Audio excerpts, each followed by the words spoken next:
اعوذ باللہ من الشیطان اللعین الرجیم بسم اللہ الرحمن الرحیم رب اشرح لی صدری ویسر لی امری واحلل عقدۃ من لسانی یفقہوا قولی. صلوات پڑھیں محمد والے محمد.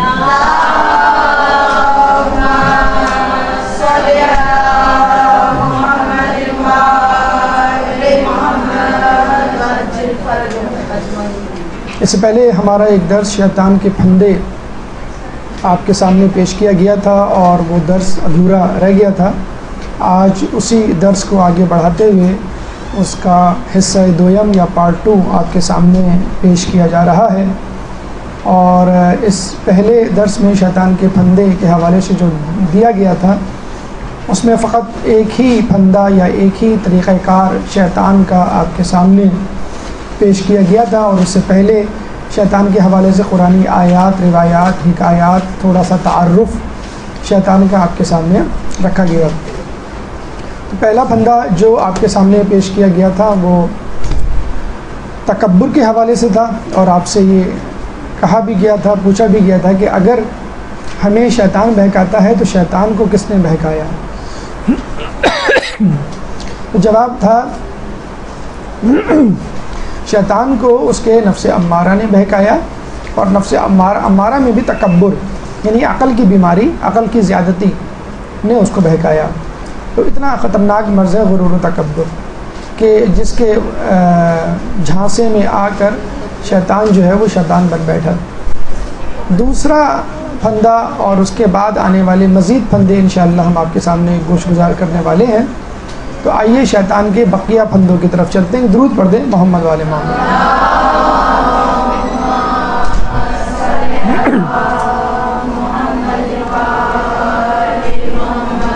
شیطان کا پہلا پھندا غرور و تکبر کے بعد شیطان کا دوسرا اور تیسرا پھندا ہم ایک ساتھ پڑھیں گے.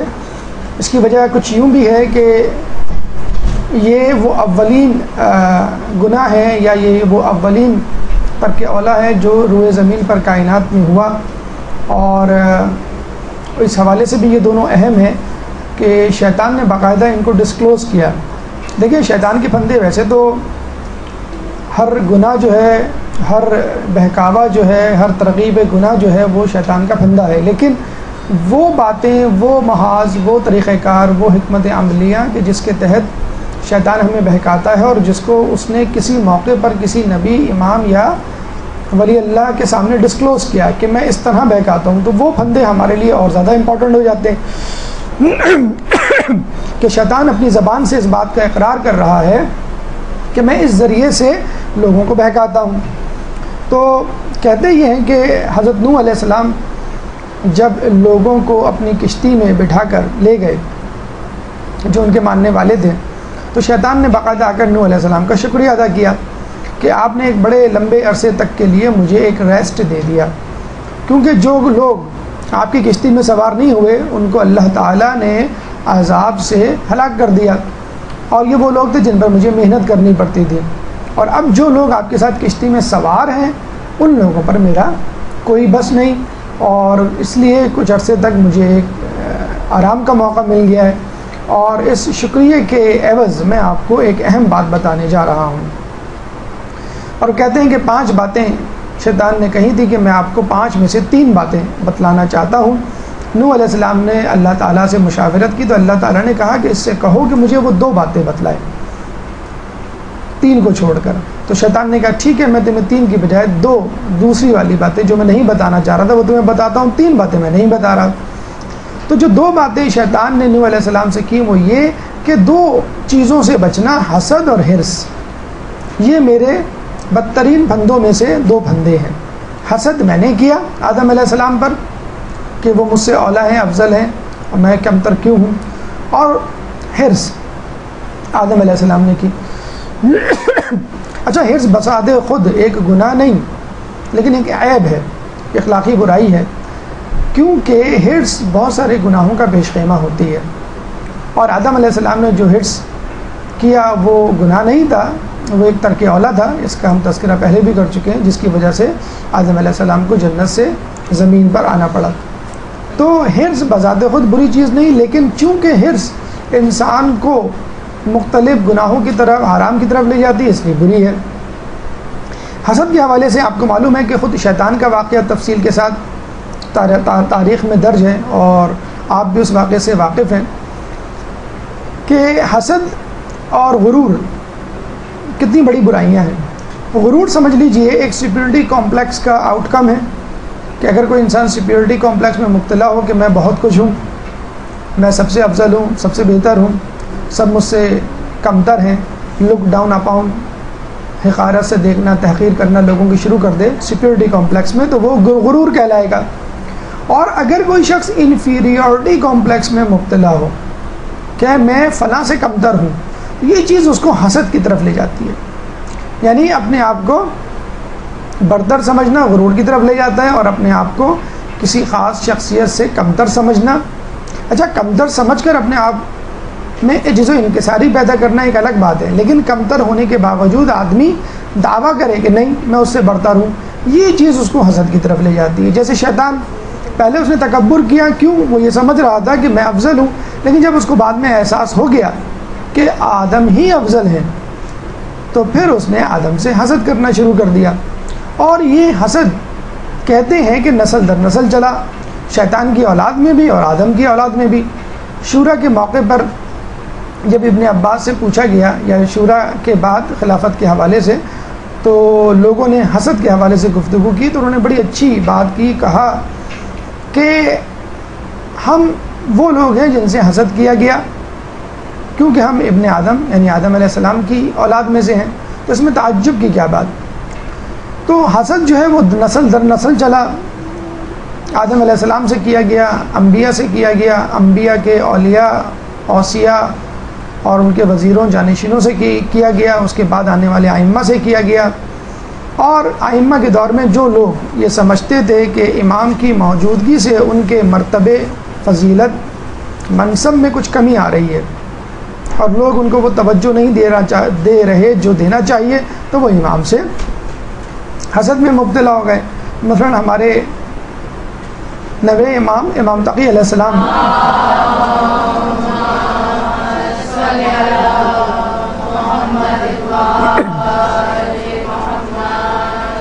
کے زمانے میں متوکل عباسی خلیفہ تھا، اور اس دور میں ایک چور کو لایا گیا۔ چور کی سزا ہاتھ کاٹنا ہوتی ہے، لیکن کسی نے اس کو کہا کہ تم جو ہے امام تقی علیہ السلام کا بھی مشورہ لے لو۔ چنانچہ امام کو بلایا گیا، تو امام نے کہا کہ چونکہ نماز میں سجدے کے دوران 7 اعضاء کا لگنا زمین پر واجب ہے، اگر تم اس کا ایک ہاتھ کاٹ دو گے تو ایک ہاتھ لگنے سے، ایک عضو لگنے سے قاصر رہ جائے گا یہ شخص، اور اس نماز نہیں ہو پائے گی۔ چنانچہ اس کے ہاتھ کاٹنے کی بجائے اس کی انگلیاں کاٹو، ہتھیلیوں کو رہن دو، تاکہ یہ زمین پر ٹیک کر اپنے سجدے کی شرائط کو پورا کر سکے۔ متوکل عباسی کو یہ جواب بہت پسند آیا، اور اس نے انگلیاں کاٹنے کا مشورہ دیا۔ اس کے دربار، اس دور کے چیف جسٹس، اس دور کے شرعی عدالت کے جج ابو لیلا، یہ وزیر تھا، یہ قاضی القضاء تھا متوکل کے دربار کا، حسد میں مبتلا ہو گیا، اور اس نے کہا اپنے دوست احباب کو کہ اس شخص کی وجہ سے، یعنی امام کی وجہ سے اس کو اہانت کا سامنا کرنا پڑا ہے، چنانچہ وہ اس کا بدلہ ضرور لے گا، اور امام کو نعوذ باللہ ان کے منطقی انجام، ان کے انجام تک پہنچائے گا۔ اور اس نے یہ بھی کہا کہ میں یہ سمجھتا ہوں کہ جو امام کے لیے قتل کی سازش تیار کرے گا وہ نامراد ہوگا، جہنم میں جائے گا، لیکن چونکہ میری اہانت ہوئی ہے لہٰذا میں اس کا بدلہ ضرور لوں گا۔ دیکھا آپ نے، حسد کتنی بڑی برائی، بیماری ہے کہ انسان کو معلوم ہوتا ہے کہ میں غلط کر رہا ہوں، لیکن بس اپنی دل کی آگ کو بجھانے کے لیے، اپنے دل کو ٹھنڈک دینے کے لیے آدمی یہ کام کرتا ہے۔ چنانچہ ابو لیلا جو ہے متوکل عباسی کے پاس گیا اور کہنے لگا آپ کو معلوم ہے کہ جس شخص کے فیصلے کو آپ نے قبول کیا اور میرے فیصلے پر مقدم کیا، یہ وہ شخص ہے جو آپ کے خلاف بغاوت کے لیے تیاریاں کر رہا ہے، اور اس نے کافی حلقہ احباب اپنے ارد گرد جمع بھی کر رکھا ہے، اور آپ نے اس کی حوصلہ افزائی کر کے مزید اضافے کا، جسے کہتے ہیں کہ ایک شاہراہ کھول دی ہے، اور لوگ جوک در جوک اس کے حلقہ احباب میں شامل ہونا شروع ہو جائیں گے، ان قریب آپ کے خلاف بغاوت کا علم بلند ہونے والا ہے۔ متوکل نے یہ سنا تو امام کو زہر دے کے شہید کروا دیا۔ اسی طرح کا حسد ہمیں آج کل کے زمانے میں پروفیشنل جیلسی کی اصطلاح کے طور پہ نظر آتا ہے۔ کہ ایک ڈاکٹر دوسرے ڈاکٹر سے حسد کرتا ہے، ایک پیشنٹ اگر کسی ڈاکٹر کے سامنے دوسرے ڈاکٹر کی اچھائی بیان کر دے تو وہ پسند نہیں کرتا، ایک استاد دوسرے استاد سے حسد کرتا ہے. اسی طرح پروفیشنل جیلسی گھریلو جیلسی کی صورت میں بھی نظر آتی ہے کہ جب دو بہنیں آپس میں حسد کرتی ہیں، ان کے لیے دو جوڑے لائے جائیں تو اچھا جوڑا جو ہے وہ دونوں کو پسند ہوتا ہے اور نہ ملنے پر وہ دوسرے سے حسد کرنے لگتی ہے. اسی طرح دو بہوؤں کے درمیان حسد ہوتا ہے، اگر ایک کی تعریف و توصیف ہو جائے تو دوسری بہو سے جلنے لگتی ہے. اسی طرح بھائیوں کے درمیان حسد ہوتا ہے وغیرہ وغیرہ، دوستوں کے درمیان حسد ہوتا ہے. تو جب انسان کچھ نہیں کر پاتا اور اپنی فضیلت کو ثابت کرنے کے لیے ہوک اور بائی کروک کا طریقہ اپناتا ہے تو ایسے میں وہ حسد کی راہ کو اپنا لیتا ہے. یاد رکھیے حسد وہی لوگ کرتے ہیں کہ جو کسی منصب پر پہنچنے کی کوشش کے روادار نہیں، کوشش نہیں کرتے ہیں، وہ محنت نہیں کرتے ہیں، بس یہ چاہتے ہیں کسی طرح دوسرا جو ہے وہ کمتر درجے پہ آ جائے. اور ہوتا بھی یہی ہے کہ دوسرے کا نقصان دیکھ کر ان کو بڑی خوشی ہوتی ہے. ہمارے یہاں حسد میں مبتلا ہونا اس وقت تک گناہ میں شامل نہیں ہوتا جب تک آپ عملی طور پر اس کے لیے اقدام نہ کریں، لیکن بہرحال حسد کو خود دل میں بھی جگہ دینے سے گریز کرنا چاہیے. اب آئیے حرص کی طرف. اچھا، حرص کے ساتھ ایک اور جملہ، ایک لفظ بولا جاتا ہے طمع. حرص یہ ہے کہ انسان اپنی ضرورت سے زیادہ چاہے، یعنی آپ کے لیے 2 جوڑے کافی ہیں، آپ 4 جوڑے چاہیں، آپ کے لیے 1 گاڑی کافی ہے، آپ 2 گاڑی چاہیں، آپ کے لیے 400 گز کا پلاٹ کافی ہے گھر، آپ نے کہا نہیں مجھے 1000 گز کا. اچھا، اس کے لیے کوئی لمٹ اللہ تعالیٰ نے معین نہیں کی ہے. مطلب اللہ کے رسول سے پوچھا گیا کہ میں جو ہوں اسراف کیا ہے، رسول اللہ نے کہا کہ بس تیری ضرورت سے زیادہ جو ہے وہ اسراف ہے. یعنی انسان جو ہے اپنی ضرورت سے زیادہ کی تمنا نہ کرے. اب ضرورت کا تعین انسان خود کرے گا. کسی کے لیے 1 روٹی کافی ہوتی ہے، کسی کے لیے 2 روٹی کافی ہوتی ہے، کسی کے لیے 5 جوڑے کافی ہوتے ہیں، کسی کے لیے 10 جوڑے بھی نہ کافی ہوتے ہیں. اس کا تعین وہ خود کرے گا. یہ اللہ تعالیٰ کی ایک چھوٹ ہے، ایک رعایت ہے جو ہمیں دی گئی ہے. طمع کیا ہے کہ دوسروں کی چیزوں پر نظر رکھنا. مطلب آپ نے دیکھا ہوگا بچے، فرض کر لیں ایک بچہ جو ہے وہ چپس کی ضد کر رہا ہے، اس نے چپس کھانا شروع کیا، دوسرے بچوں کو آپ نے آئس کریم دلائی، اس نے کہا نہیں میں آئس کریم بھی کھاؤں گا. تو دوسرے کو دیکھ کر، یا فرض کر لیں آپ نے ایک جوڑا خریدا، بڑی محنت سے بڑا وقت لگا کر چوائس کر کے بازاروں میں گھوم کر پیسے خرچ کر کے جب آپ کے وہ جوڑا پہن کر کسی شادی بیاہ میں جاتی ہیں تو پتہ چلا اس سے اچھا جوڑا کوئی اور پہنا ہوا ہوتا ہے، تو آپ کے سارے ارمانوں پہ اوس گر جاتی ہے اور آپ حرص طمع میں مبتلا ہو جائے. پہلے حرص میں مبتلا تھی پھر طمع میں مبتلا ہو جاتی ہیں کہ مجھے ایسا جوڑا چاہیے. اور اپنی پسند کی چیز حاصل کرنے کے باوجود، نعمتوں کے ہونے کے باوجود انسان اسے استفادہ نہیں کر پاتا. ایک عجیب بے لذتی والی، ہم اکثر کہتے ہیں نا کہ پہلے زمانے میں بھی لوگ آم کھاتے تھے، نہاری کھاتے تھے، کھیر کھاتے تھے، اب انہی چیزوں کو ہم دوبارہ کھا رہے ہیں، لیکن افسوس کے ساتھ کہنا پڑتا ہے ان چیزوں میں لذت ہی نہیں ہے. پہلے زمانے میں آپ حلوہ پوری کھاتے تھے تو مہینے بھر آپ کو یاد رہتا تھا کہ ہم نے فلاں تاریخ کو حلوہ پوری کھائی تھی. آپ نہاری کھاتے تھے، آپ کو یاد رہتا تھا. آپ غور کیجئے چیزوں میں وہ لطف نہیں رہا. آپ دیکھیں شادیاں ہوتی تھیں پہلے تو یاد رہتا تھا کہ ماموں کے ولیمے میں جو قورمہ پکا تھا ویسا قورمہ پکانا ان کے بھانجے کی شادی میں، وہ قورمے یاد رہتے تھے، مطلب 10 سال پہلے کے. اب آپ دیکھ لیں، آپ روزانہ محرم میں قورمے کھا لیں اور آپ کو اس کا ٹیسٹ ہی نہیں جسے کہتے ہیں کہ لگتا ہے. آدمی ایک چیز کھا لیتا ہے پھر کہتا ہے اچھا اگر بریانی پڑی ہے تو وہ بھی لے آؤ. تو پہلے لوگوں کے پاس 2 4 جوڑے ہوتے تھے فقط، اور ایک جوڑا ہوتا تھا کہیں شادی بیاہ میں آنے جانے کے لیے، فقط ایک جوڑا، ایک اچھا جوڑا ہم رکھتے تھے، باقی جوڑے ہم استعمال کرتے تھے. اب جو ہے وہ الماری کی الماری بھری ہوتی ہے. 10 مجلسیں ہیں عشرے کی تو 10 جوڑے جسے کہتے ہیں محرم میں تیار ہیں. تو شادی بیاہ کی تقریبات میں کیا حال ہوگا. تو یاد رکھیے کہ حرص و طمع جو ہے، اسپیشلی جو طمع ہے مطلب دوسرے کو دیکھ کر، مطلب آپ نے اکثر دیکھا ہوگا کہ پہلے زمانے میں تو یہ ہوتا تھا کہ لوگ ایک دوسرے کے گھر جاتے تھے تو بڑا خوش واپس آتے تھے کہ چلو بھائی اپنے بھائی سے ملاقات ہوگی، اپنی بہن سے ملاقات ہوگی، اپنی امی کے گھر ہو کے آ گئے. اب ہم جاتے ہیں تو واپس آ کے کیا کہتے ہیں، دیکھا تمہارے بھائی کے گھر میں کتنے اچھے پردے لٹکے ہوئے، میں تمہیں کب سے کہہ رہی ہوں کہ بھائی پردے لانے ہیں میچنگ کے، اور وہ تم نے جو ہے فلاں کمپنی کے لا کے دے دیے فلاں دکان سے سیکنڈ ہینڈ، اور یہ جو ہے ایسے پر. اب ہم لوگ جب اپنی تقریبات سے واپس آتے ہیں، شادی بیاہ میں جا کر واپس آتے ہیں، اپنے رشتہ داروں سے واپس آتے ہیں، یقین کریں ایک جسے کہتے ہیں لے کر واپس آتے ہیں. فلاں جو جوڑا پہنی ہوئی تھی اگر میرا ایسا ہوتا، فلاں کے گھر میں جو پردہ یا کارپیٹ یا فرنیچر تھا ایسا ہم بھی چاہ رہے تھے لینا، وہ ہمارے یہاں نہیں ہے، یا فلاں نے فرض کر لیں آپ نے گاڑی بھی خریدی ہے، دوسرے کے گھر میں گئے تو اچھے ماڈل کی نئی اور سفید نئی گاڑی خوبصورت گاڑی موجود ہے، تو آپ نے کہا نہیں یہ اس گاڑی کا تو کوئی فائدہ نہیں ہے، تو رکشے سے بھی بدتر ہے، ہمیں تو وہ گاڑی چاہیے۔ تو آپ دیکھ لیجئے تمام جو ہے انسان کے لیے بہت ہی حرص تو یہ ہے کہ چلیں ٹھیک ہے آپ کو اپنی ضرورت سے زیادہ مل گیا آپ خوش ہو گئے، لیکن جہاں آپ نے ایک دوسرے کی نظروں کی طرف ایک دوسروں کی چیزوں پہ کہتے ہیں کہ جو شخص مولا کا قول ہے کہ جو شخص لوگوں میں عزت چاہتا ہے وہ لوگوں کے پاس موجود چیزوں سے استغنا ہو جائے۔ یعنی اگر آپ چاہتے ہیں کہ میری دوست میری بہن میرا بھائی میری جسے کہتے ہیں کہ میری پڑوسن جو ہے میری عزت کرے تو آپ اس کی چیزوں پہ نظر نہ رکھیں۔ اب آپ دیکھیں نا آپ کسی کے گھر جائیں آپ کے ہاتھ میں موبائل ہے، دوسرا فوراً اس موبائل کی تعریف شروع کر دیں سلام دعا سے پہلے، اور کوئی گفتگو ہی نہ کرے تو آپ کہیں گے یار آپ تو بہت ہی سطحی قسم کے آدمی ہیں، میں تو آپ سے ملنے آیا ہوں اور آپ جو ہے میرے موبائل میری گاڑی میرے ڈریس کی طرف توجہ کی ہوئی ہے۔ تو اگر آپ چاہتے ہیں کہ آپ کی عزت ہو لوگوں میں تو لوگوں کے پاس جو کچھ موجود ہے اس سے مستغنی ہو جائے۔ اکثر لوگ ملتے ہیں اور فوراً بتلا دیتے ہیں، جس سے آپ ملنے جاتے ہیں وہ دوسرے کو بتلا دیتا ہے یہ شخص مجھ سے اس لیے ملنے آیا ہے کہ اس کو فلاں کام ہے، فلاں چیز چاہیے، قرض چاہیے یا کوئی بھی کام نکلوانا ہے۔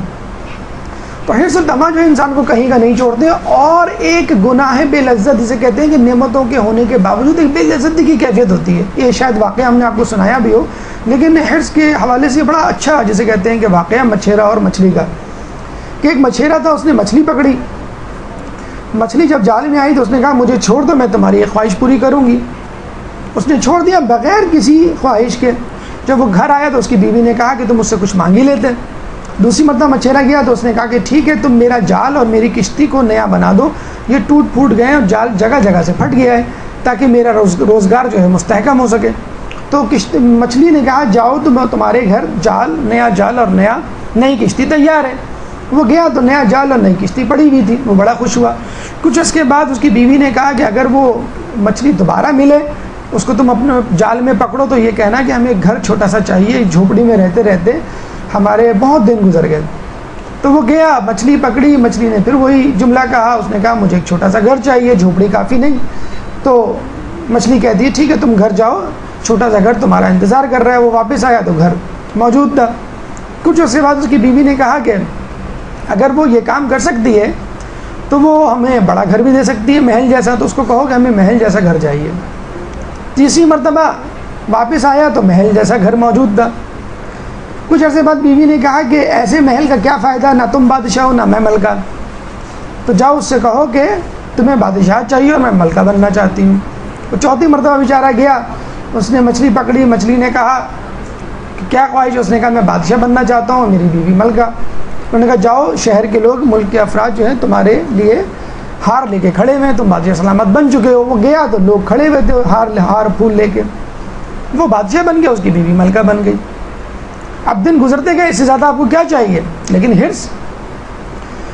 تو ایک دفعہ ملکہ عالیہ کی جو ہے وہ آنکھ کھلی صبح ہم لوگوں کی طرح، جب سورج طلوع ہو رہا تھا، فجر میں نہیں، صبح آنکھ کھلی جب سورج طلوع ہو رہا تھا، کھڑکی سے باہر جھانکا تو دیکھا کہ سورج مشرق سے طلوع ہو رہا ہے۔ تو بس ملکہ عالیہ کے ذہن میں آیا کہ میری سلطنت میں میری مرضی کے بغیر سورج طلوع نہیں ہوگا، سورج مشرق سے کیوں طلوع ہو رہا ہے، مغرب سے ہونا چاہیے۔ اور کہا بادشاہ سلامت کو جاؤ دوبارہ جال اور کشتی لے کے اس مچھلی کو بولو کہ مجھے چاہیے کہ سورج آئندہ مغرب سے طلوع ہو۔ بادشاہ سلامت بیچارے جال اور کشتی لے کر بیگم کی جسے کہتے ہیں مشوروں پہ چل کر بادشاہ ہونے کے باوجود مچھیرے رہے۔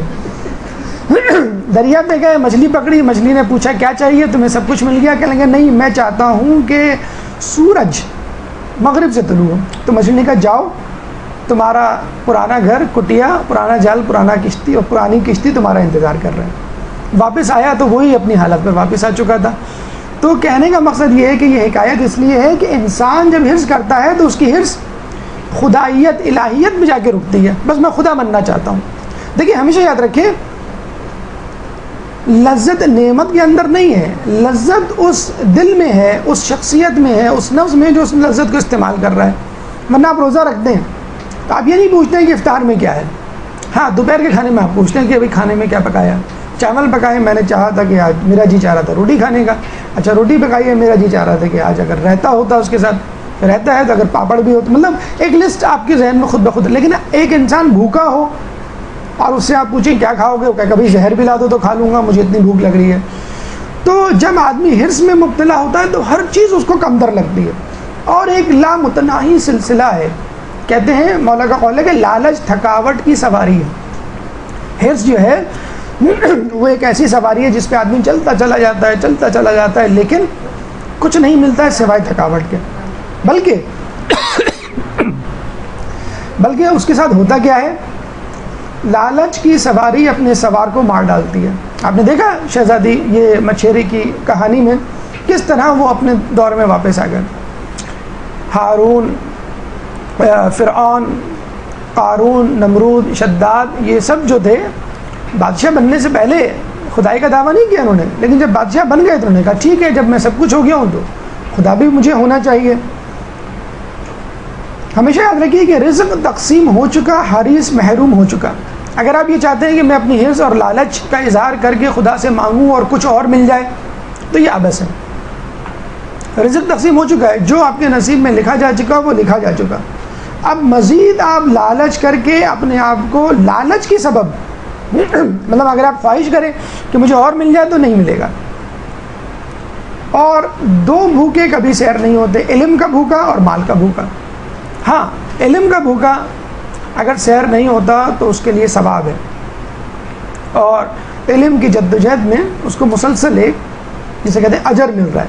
لیکن مال کا جو بھوکا ہے اس کو اجر نہیں مل رہا ہے، بلکہ وہ تو خود اپنے لیے سخت سے سخت حساب کی تیاریاں کر رہا ہے کہ جتنا زیادہ مال ہوگا اتنا ہی زیادہ سخت حساب ہوگا. یعنی ایک اسٹوڈنٹ ہے، وہ اپنے استاد کو کہے کہ میں کس سبجیکٹ کا ایگزام دوں، تو استاد کہے ایک سبجیکٹ کا. پھر دوسرے دن آ کے کہے کہ نہیں مجھے 2 سبجیکٹ کے ایگزام دینا ہے. پھر تیسرے دن آ کے نہیں میں 3 مضامین 3 کتابوں کے ایگزام دوں گا. تو دیکھا جائے تو وہ اپنے لیے مشکلات پیدا کر رہا ہے.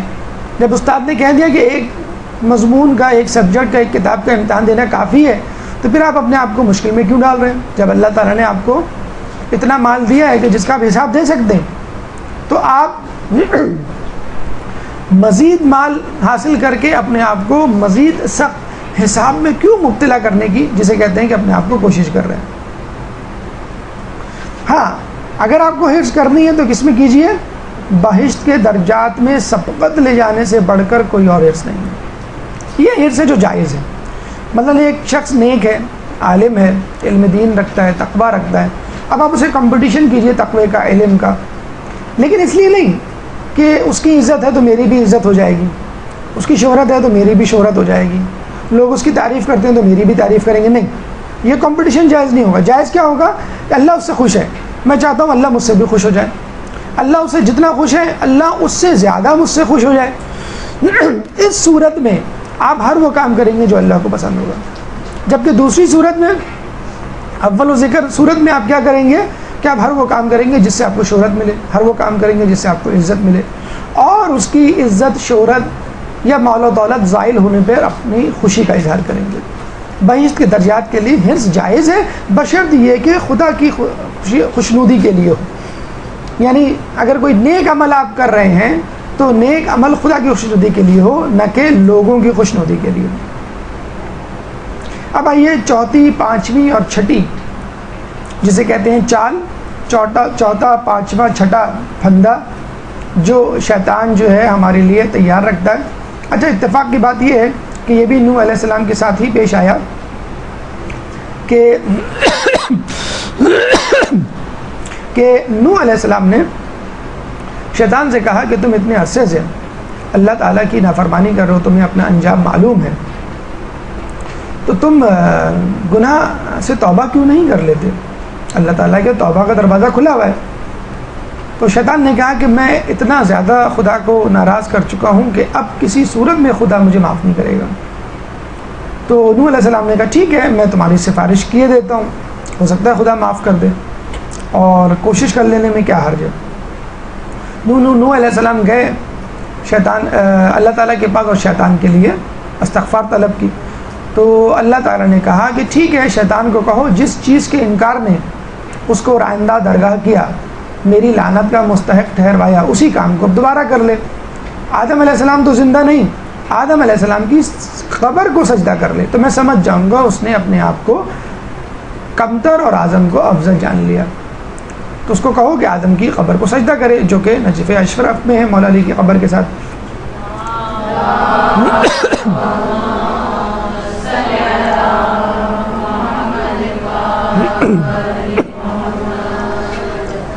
جب شیطان کو آ کے نوح علیہ السلام نے یہ خوشخبری سنائی تو وہ بجائے خوش ہونے کے غصے میں آ گیا، کہنے لگا کہ آدم کو میں نے زندہ حالت میں سجدہ نہ کیا، اپنے سے افضل نہ جانا، تو مرنے کے بعد آدم کو میں اپنے سے کیسے افضل جانوں؟ اور تم انسان پہلے بھی میرے نزدیک کمتر تھے اور آج بھی انسان مجھ سے کمتر ہے، میں انسانوں کو آدم کو اپنے سے افضل نہیں جانتا۔ صرف آدم کی بات نہیں، انسان کی بات ہو رہی ہے۔ اور جاتے جاتے کہنے لگا کہ چونکہ تم نے میری سفارش کی ہے اس لیے میں تمہیں 2 ایسے پھندے بتا رہا ہوں، 3 ایسے پھندے بتا رہا ہوں کہ جس کو تم اگر جان لو تو میرے جال میں نہ پھنسو۔ اچھا 2 پھندے وہ پہلے بتا چکا تھا، 3 پھندے اب اس نے بتایا، تو ٹوٹل 5 پھندے جو اس کے سامنے تھے یا جو اہم ترین پھندے تھے دیکھا جائے تو اس نے بتا دیے۔ وہ 3 پھندے کیا ہیں؟ شیطان نے کہا کہ 3 موقع ایسے ہیں کہ جہاں پر میں نمودار ہو جاتا ہوں، آ جاتا ہوں فوراً، پہلے سے موجود نہیں ہوتا۔ نمبر 1 غصہ۔ غصے کے بارے میں شیطان نے یہ کہا کہ غصہ ایک ایسی چیز ہے کہ جب انسان غصے میں ہوتا ہے تو میں اس سے اس طرح کھیلتا ہوں جیسے بچے گیند سے کھیلتے ہیں، اس طرح میں اس کو ٹوسٹ اینڈ ٹرن کرتا ہوں، اس طرح میں اس کو استعمال کرتا ہوں۔ کہتے ہیں کہ رسول اللہ صلی اللہ علیہ وآلہ وسلم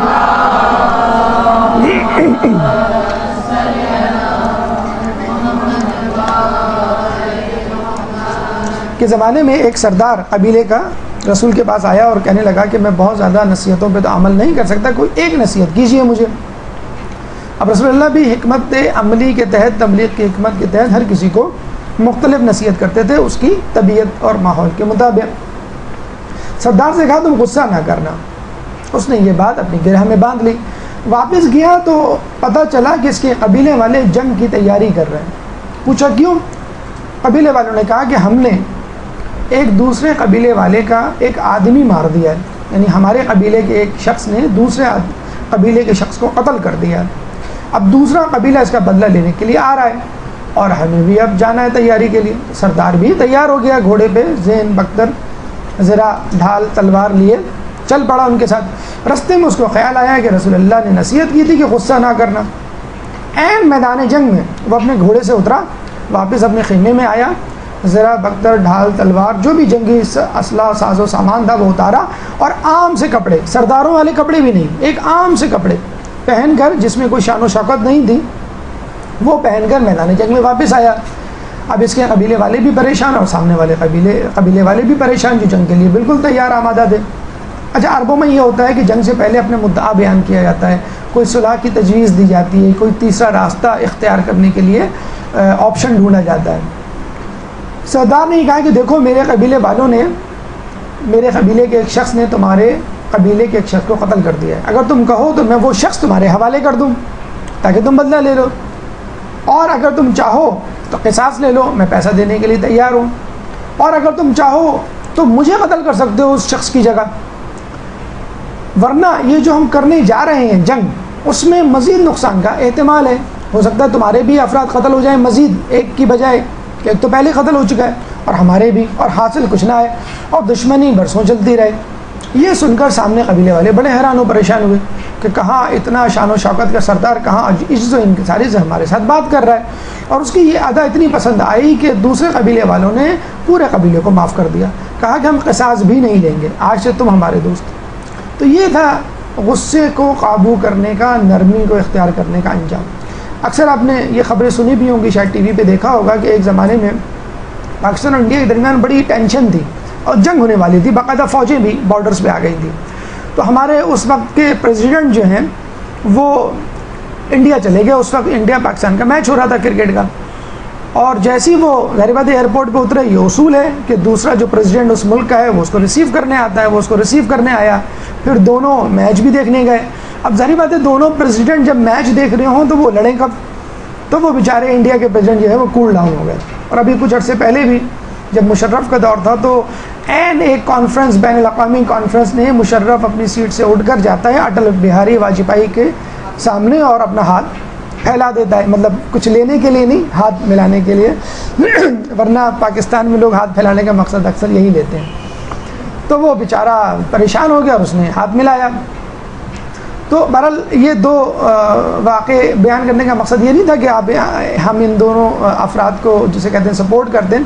کہنے کا مقصد یہ تھا کہ دیکھیں اتنی بڑی بڑی جنگیں چھوٹے چھوٹے نرم جیسچر، نرم سمبل سے اگر دیکھا جائے، انہوں نے ہاتھ بڑھائے ہوئے تھا دوستی کا، تو ایک اسٹریس، ایک ٹینشن رکھ کر ہاتھ بڑھایا ہوگا کہ پتہ نہیں قبول ہو نہ ہو، لیکن انہوں نے مجبوراً ہاتھ کو جسے کہتے ہیں پکڑا اور دوستی کر لی. تو اتنی بڑی جنگیں چھوٹی سی نرمی جسے کہتے ہیں کہ ذرا سی نرمی اور غصے پہ قابو پانے سے ٹل سکتی ہیں. تو گھر میں اگر ہم جسے کہتے ہیں کہ تھوڑی سی یہ فضا پیدا کر لیں کہ اگر کوئی غصے میں ہو تو بجائے اس کے کہ ہم غصے سے جواب دیں، اس کے سامنے اس کی پسند کی کوئی چیز، مطلب شوہر غصے میں ہو تو بیوی اس کی پسند کی کوئی چیز بنا کر اس کو کھلا سکتی ہے. اب اس میں ملانا کچھ ضروری نہیں ہے. تو اگر ساس غصے میں ہو تو ٹھیک ہے، آپ ان کا پاندان لا کے ان کے اپنے ہاتھوں اپنے دستے مبارک سے ان کا پان جو ہے اس میں کتھا اور چونا تو آپ لگاتے ہی رہتے ہیں، تو کتھا چونا لگا کے ان کے سامنے پیش کریں. اکثر یہ دیکھا گیا ہے، مطلب ساسوں سے پوچھا گیا ہے کہ بھئی آپ نے بہو کو ڈانٹا تھا اور بعد میں جو ہے وہ آپ نے یہ کیا اور وہ کیا، تو وہ یہ کہتی ہے بھئی وہ بہو میرے سامنے آئی نہیں، اگر وہ مجھ سے بات چیت کرتی، معافی تلافی کرتی تو میں معاف کر دیتی. اب بہو سے پوچھا گیا، انہوں نے کہا نہیں میں کیوں کروں. اور دوسری بات یہ کہ وہ اتنا غصے میں تھی کہ اگر میں جاتی تو جو کچھ ان کے ہاتھ میں ہوتا وہ مار ڈالتی، اور اس وقت وہ گوشت کاٹ رہی تھی چھری سے. تو اب ظاہر سی بات ہے کہ دونوں افراد یہی سمجھ رہے ہیں کہ فلاں غصے میں، وہ سمجھ رہے ہیں فلاں غصے میں. تو ایک آدمی اگر تھوڑا سا جیسے کہتے ہیں چھوٹا ہی آدمی اگر آگے بڑھے تو زیادہ مناسب رہتا ہے. چھوٹا آدمی جو ہے، کمتر آدمی، جونیئر آدمی جو ہے اگر ایک قدم بڑھا لے، غصے میں کنٹرول کر لے، تو یقین کریں جب بڑی جنگیں ٹل سکتی ہیں تو گھروں کی مہابھارت بھی ٹل سکتی ہے. دوسرا طریقہ شیطان نے کہا کہ جب دو افراد کے درمیان کوئی فیصلہ کرنا ہوتا ہے تو میں اس وقت موجود ہوتا ہوں اور فیصلہ کرنے والے کے دل میں جھکاؤ پیدا کرتا ہوں کسی ایک فریق کے لیے. آپ نے دیکھا ہوگا کہ ایک دفعہ یہودی کے ساتھ مولا علی کی زین پر جسے کہتے ہیں معاملہ یا جھگڑا ہو گیا، اور یہودی کہہ رہا تھا یہ زین میری ہے، اور حالانکہ وہ مولا علی کی تھی. حالانکہ حق پہ ہونے کے باوجود، خلیفہ ہونے کے باوجود وہ قاضی القضاء کے پاس گئے، قاضی کے پاس، حالانکہ خود فیصلہ کر سکتے تھے. کہتے ہیں کہ قاضی خلیفہ وقت کو ظاہر سی بات ہے اپنے دربار میں دیکھے تو کھڑا ہو گیا وہ. تو مولانا نے کہا کہ بس تم کیا فیصلہ کرو گے، تم نے ابھی سے میری طرف جھکاؤ کا اظہار کر دیا ہے، یعنی تم میرے آنے پہ کھڑے کیوں ہوئے اور مجھے امیر المومنین کہہ کے کیوں مخاطب کیا؟ میں تو ایک مدعی کی حیثیت سے تمہارے دربار میں، تمہاری عدالت میں حاضر ہوا ہوں. تو اسی طرح چھوٹی چھوٹی باتوں میں گھروں میں آپ نے دیکھا ہو گیا کہ دو اولادیں ہوتی ہیں، ان میں ہم ڈفرینسیشن کر لیتے ہیں. لڑکا لڑکی میں تو کرتے ہی ہیں، جیسے لڑکا ہے اس کو آپ اولویت دیں گے. کھانا بھی اگر پکایا ہے، بیٹا ذرا کھانا دیکھ کے نکالنا، تمہارا بڑا بھائی آ جائے پہلے وہ کھا لے پھر تم کھانا. تو بیٹی جو ہے وہ اس کو آخر میں دیا جا رہا ہے، جو چکن اور جتنا بھی جسے کہتے ہیں کہ کریم تھی وہ بیچارہ لڑکا کھا جاتا ہے، اور لڑکی جو ہے وہ بیچاری جو، اور اس کے آخر میں سب سے کم جو ہے وہ ماں کے حصے میں آتا ہے. تو ہم کیا کہتے ہیں، فیورٹزم ہوتا ہے کہ لڑکوں کو توجہ دی جا رہی ہے، یا اس اولاد کو توجہ دی جا رہی ہے جو کما کے لا رہا ہے، جو بے روزگار ہے یا کم کما رہا ہے، یا جسے کہتے ہیں جونیئر ہے اس کو بالکل بھی توجہ نہیں دی جا رہی ہے. تو یہ چیز انسان کے اندر ایک جھکاؤ پیدا کرتی ہے، اور جس کی وجہ سے آپس میں فتنے فساد پیدا ہوتے ہیں، اور آدمی پھر ہمیشہ کے لیے، اکثر ہم یہ نوٹ نہیں کرتے ہیں لیکن بہت سے لوگوں سے گفتگو کرنے سے پتہ چلا ہے کہ جو چھوٹے ہوتے ہیں گھر میں، بہنیں ہیں، بھائی ہیں، اولادیں ہیں، وہ اکثر اسی کمپلیکس میں مبتلا رہتے ہیں کہ ہماری طرف توجہ نہیں ہے. کیوں؟ کہ ہم جو ہے وہ زیادہ کماتے نہیں ہیں، یا بہویں کہتی ہیں کہ میری توجہ یا میری طرف نظر التفات نہیں ہے کیونکہ میں کم جہیز لے کر آئی ہوں، نعوذ باللہ. تو اس قسم کی جسے کہتے ہیں کہ معیارات کو جب محبت کا معیار بنایا جائے گا کہ فلاں کتنا کما رہا ہے، فلاں جو ہے کس خاندان سے تعلق رکھتا ہے، فلاں جو ہے وہ کتنا لے کر آیا ہے، تو پھر معاشرے میں غیر عدل جسے کہتے ہیں کہ ظلمت پیدا ہوگی۔ تیسری چیز شیطان نے کہا تیسرا موقع جب میں موجود ہوتا ہوں وہ ہے اجنبی عورت کے ساتھ تنہائی میں، یعنی جب دو محرم آپس میں بات کر رہے ہوں تو شیطان وہاں موجود ہوتا ہے، پہلے نہیں موجود ہوتا ہے۔ یہ ہمیشہ یاد رکھیے کہ تقوی کے حوالے سے ہمیشہ علماء کا یہ نظریہ ہے کہ نامحرم سے گفتگو میں، نامحرم سے ملاقات میں، نامحرم سے جسے کہتے ہیں تعلقات میں کبھی بھی کسی صورت میں بھی اپنے تقوی پر اعتبار نہیں کرنا چاہیے، نہ عورت اعتبار کرے نہ مرد اعتبار کرے، چاہے وہ یہ سمجھے میں مجتہد ہی کیوں نہ ہوں، کبھی بھی آدمی اپنے تقوی پہ اعتبار نہ کرے۔ سید مہدی بحر العلوم کتنا مقدس نام ہے، کتنی مقدس شخصیت ہے، نام لقب دیا گیا ان کو بحر العلوم، علوم کا سمندر۔ اتنے متقی پرہیزگار تھے کہ ان کو دیکھ کر کچھ لوگوں کو شک ہو چلا تھا کہ یہی تو امام زمانہ نہیں۔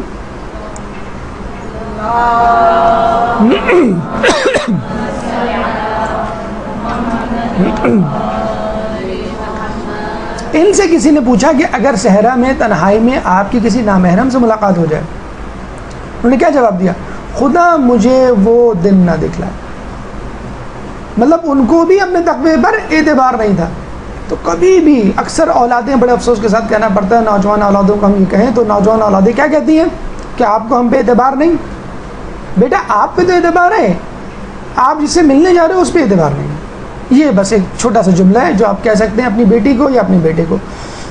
اکثر بیٹے بیٹی جو ہیں وہ فرینڈشپ جسے کہتے ہیں کرتے ہوئے نظر آئیں گے، تو پوچھا جاتا ہے کیوں، تو کہا جاتا ہے بھئی یہ تو فرینڈشپ ہے، یہ کوئی چکر تھوڑی ہے۔ اب اسلام میں چکر فرینڈشپ ہی کو چکر کہتے ہیں، نامحرم سے ملنے ملانے کو ہی چکر کہتے ہیں۔ اب ہمارے یہاں تو معیارات ہی ڈفرینٹ ہے۔ دو افراد کے بارے میں سنا کہ وہ جو ہیں وہ لڑکے نے پروپوز کیا تو لڑکی نے کہا کہ بھائی میں نے تو کبھی اس طرح سوچا بھی نہیں، ہم تو فرینڈز ہیں اور ہمیشہ فرینڈز رہیں گے، لیکن شادی کا میں نے نہیں سوچا۔ اب آپ یہ دیکھیں ان کا جملہ، ہم فرینڈز ہیں ہمیشہ فرینڈز رہیں گے، یعنی شادی کے بعد بھی ہم فرینڈشپ نبھاتے رہیں گے۔ تو یہ ہمارے افسوس کے ساتھ کہنا پڑتا ہے، ہمارا میڈیا بھی ماشاءاللہ اس میں بہت آگے ہے اس کو پروموٹ کرنے میں، نامحرم سے اختلاط۔ آپ نے اکثر دیکھا ہوگا ٹی وی کے ڈراموں میں میاں بیوی میں جھگڑا دکھایا جائے گا، میاں بیوی میں جھگڑا دکھایا جائے گا، اور وہی بیوی کسی اور سے ملے گی تو بہت بڑی اسمائل کے ساتھ ملے گی، اور وہی شوہر اپنے آفس میں کسی نامحرم سے بات کرے گا تو بہت پولائٹلی بات کرے گا۔ تو یہ ایک پروموٹ کیا جا رہا ہے ایک کلچر کہ عورت گھر سے باہر کے مردوں سے بہت اچھی طرح ملے اور شوہر سے منہ بنا کر ملے، باہر نکلے تو بن سنور کے نکلے اور گھر میں سڑ جھاڑ منہ پھاڑ کی تصویر بنی رہے، اور اسی طرح مرد کے ساتھ بھی وائس ورثہ۔ چیٹنگ کے حوالے سے اس پہ تو الحمدللہ پورا لیکچر ہو سکتا ہے، پورا درس اس کے تحت دیا جا سکتا ہے فیس بک پہ اور چیٹنگ پہ۔ اکثر لڑکے لڑکیوں کو یہ لت پڑی ہوئی ہے، اور جب ان سے کہا جاتا ہے وہ کہتے ہیں کہ بھئی ہم نے کبھی بھی کوئی غلط بات نہیں کی ایک دوسرے سے، ہم تو جسے ماشاءاللہ کہتے ہیں کہ شب معراج پہ گفتگو کر رہے تھے، مثلا نبی گئی تھی، یا ہم جو ہیں وہ مسائل پوچھتے ہیں کبھی ایک دوسرے سے، قرأت کی غلطیاں ٹھیک کر رہے ہوتے ہیں۔ ارے بھائی یہ چیٹنگ میں یہ سب کچھ نہیں ہو رہا ہوتا ہے، اگر یہ ہو رہا ہوتا تو چیٹنگ سب سے زیادہ فلاپ ویب سائٹ ہوتی۔ Social media network, chatting سے ریلیٹڈ جتنی بھی ویب سائٹس ہیں ان ویب سائٹس کو سوشل میڈیا نیٹ ورک کہا گیا ہے۔ Third most visiting website in the world, news کی ویب سائٹ ہے، پکچرز کی ویب سائٹ ہے، فلموں کی ویب سائٹ ہے، معلومات کی، سائنس کی ویب سائٹ ہے۔ تو ایک ویب سائٹ ہے چیٹنگ سوشلائزیشن کی، تو ایک اندازے کے مطابق third most visiting website ہے۔ لوگوں کو اتنا خبت ہو گیا دوستوں سے دوستیاں کرنے کا۔ آپ دیکھتے ہیں نا گھروں میں لوگ چپ کا روزہ رکھا ہوا ہوتا ہے، لوگوں نے ایک دوسرے سے بات چیت ہی نہیں کر رہے ہوتے۔ دادی اماں نانی اماں جو ہیں وہ فوراً ٹی وی کے آگے بیٹھی ہوئی ہیں، ڈرامے کو دیکھ کر، منظر کو دیکھ کے بڑا زیر لب مسکرائیں گے۔ وہ دادا آ جائیں گے تو ذرا گرمی ہے ذرا دور بیٹھو۔ امی کو دیکھو تو وہ فون پر اپنی سہیلی سے بڑی اچھی بات کر رہی ہیں، ہر ایس ایم ایس پہ وہ اچھل کر اٹھاتی ہیں کہ بھائی کس کا ایس ایم ایس کیا۔ بچے کو دیکھو تو وہ آئی پاڈ لے کے کمپیوٹر پہ، لڑکی کو دیکھو تو وہ چیٹنگ۔ تو ہر شخص گھر میں موجود 3 ڈائمینشنل فرد کو دیکھ کر الرجک ہے، اور 2 ڈائمینشنل پکچر کو دیکھ کے، شخصیت کو دیکھ کر ایک تخیلاتی شخصیت جس کے بارے میں آپ کو معلوم ہی نہیں کہ اس نے جو آپ کو بایو ڈیٹا فراہم کیا ہے وہ 10 کو فراہم کر چکا ہے، آپ 10ویں ہیں، آپ 11ویں ہیں، آپ یا آپ کو جو بایو ڈیٹا اس نے دیا وہ غلط ہے۔ اس کی ایج غلط ہے، اس کا ایڈریس غلط ہے، یو کے کا ایڈریس لکھ دیا، پاکستان میں ڈیفینس کا ایڈریس لکھ دیا، ایج اپنی 19 یا سویٹ 16 جو بھی ہے، اس طرح جو ہے وہ چیٹنگ جو ہے وہ چل رہی ہے۔ یاد رکھیے آیت اللہ سستانی کے جو ویب سائٹ ہے اس پہ جو واضح طور پہ فتویٰ موجود ہے کہ چیٹنگ حرام ہے۔ ایک لڑکے نے باقاعدہ کہا بھی کہ میری ایک لڑکے سے بڑے عرصے تک چیٹنگ چل رہی ہے اور آج تک ہم نے کوئی غلط بات نہیں کی، تو انہوں نے کہا کہ پھر بھی حرام ہے۔ تو یہ اپنے گھر والوں کو، اپنے جسے کہتے ہیں نوجوان نسل کو یہ بتا دیجیے آیت اللہ سستانی کے نزدیک چیٹنگ جو ہے وہ حرام ہے۔ یہ کہنا کہ میں جب سید مہدی بحر العلوم جسے کہتے ہیں کہ وہ احتیاط برت رہے ہیں تو آپ اور ہم کس جسے کہتے ہیں کہ کھیت کی مولی ہیں۔ اور دیکھیں کتنا ملنا، کتنا ہنسی مذاق، کتنا قریب ہونا جسے کہتے ہیں کہ جائز ہے، یہ کون ڈیسائیڈ کرے گا؟ اگر آپ ڈیسائیڈ کریں گے تو آپ پاکستان میں ہیں تو آپ کی لمٹس الگ ہوں گی، آپ اسی شخص کے ساتھ امریکہ میں ہوں تو آپ کی لمٹس الگ ہوں گی۔ تو جب لمٹس ویریبل ہیں تو اس کا مطلب ہے آپ ڈیسائیڈ نہیں کر سکتے۔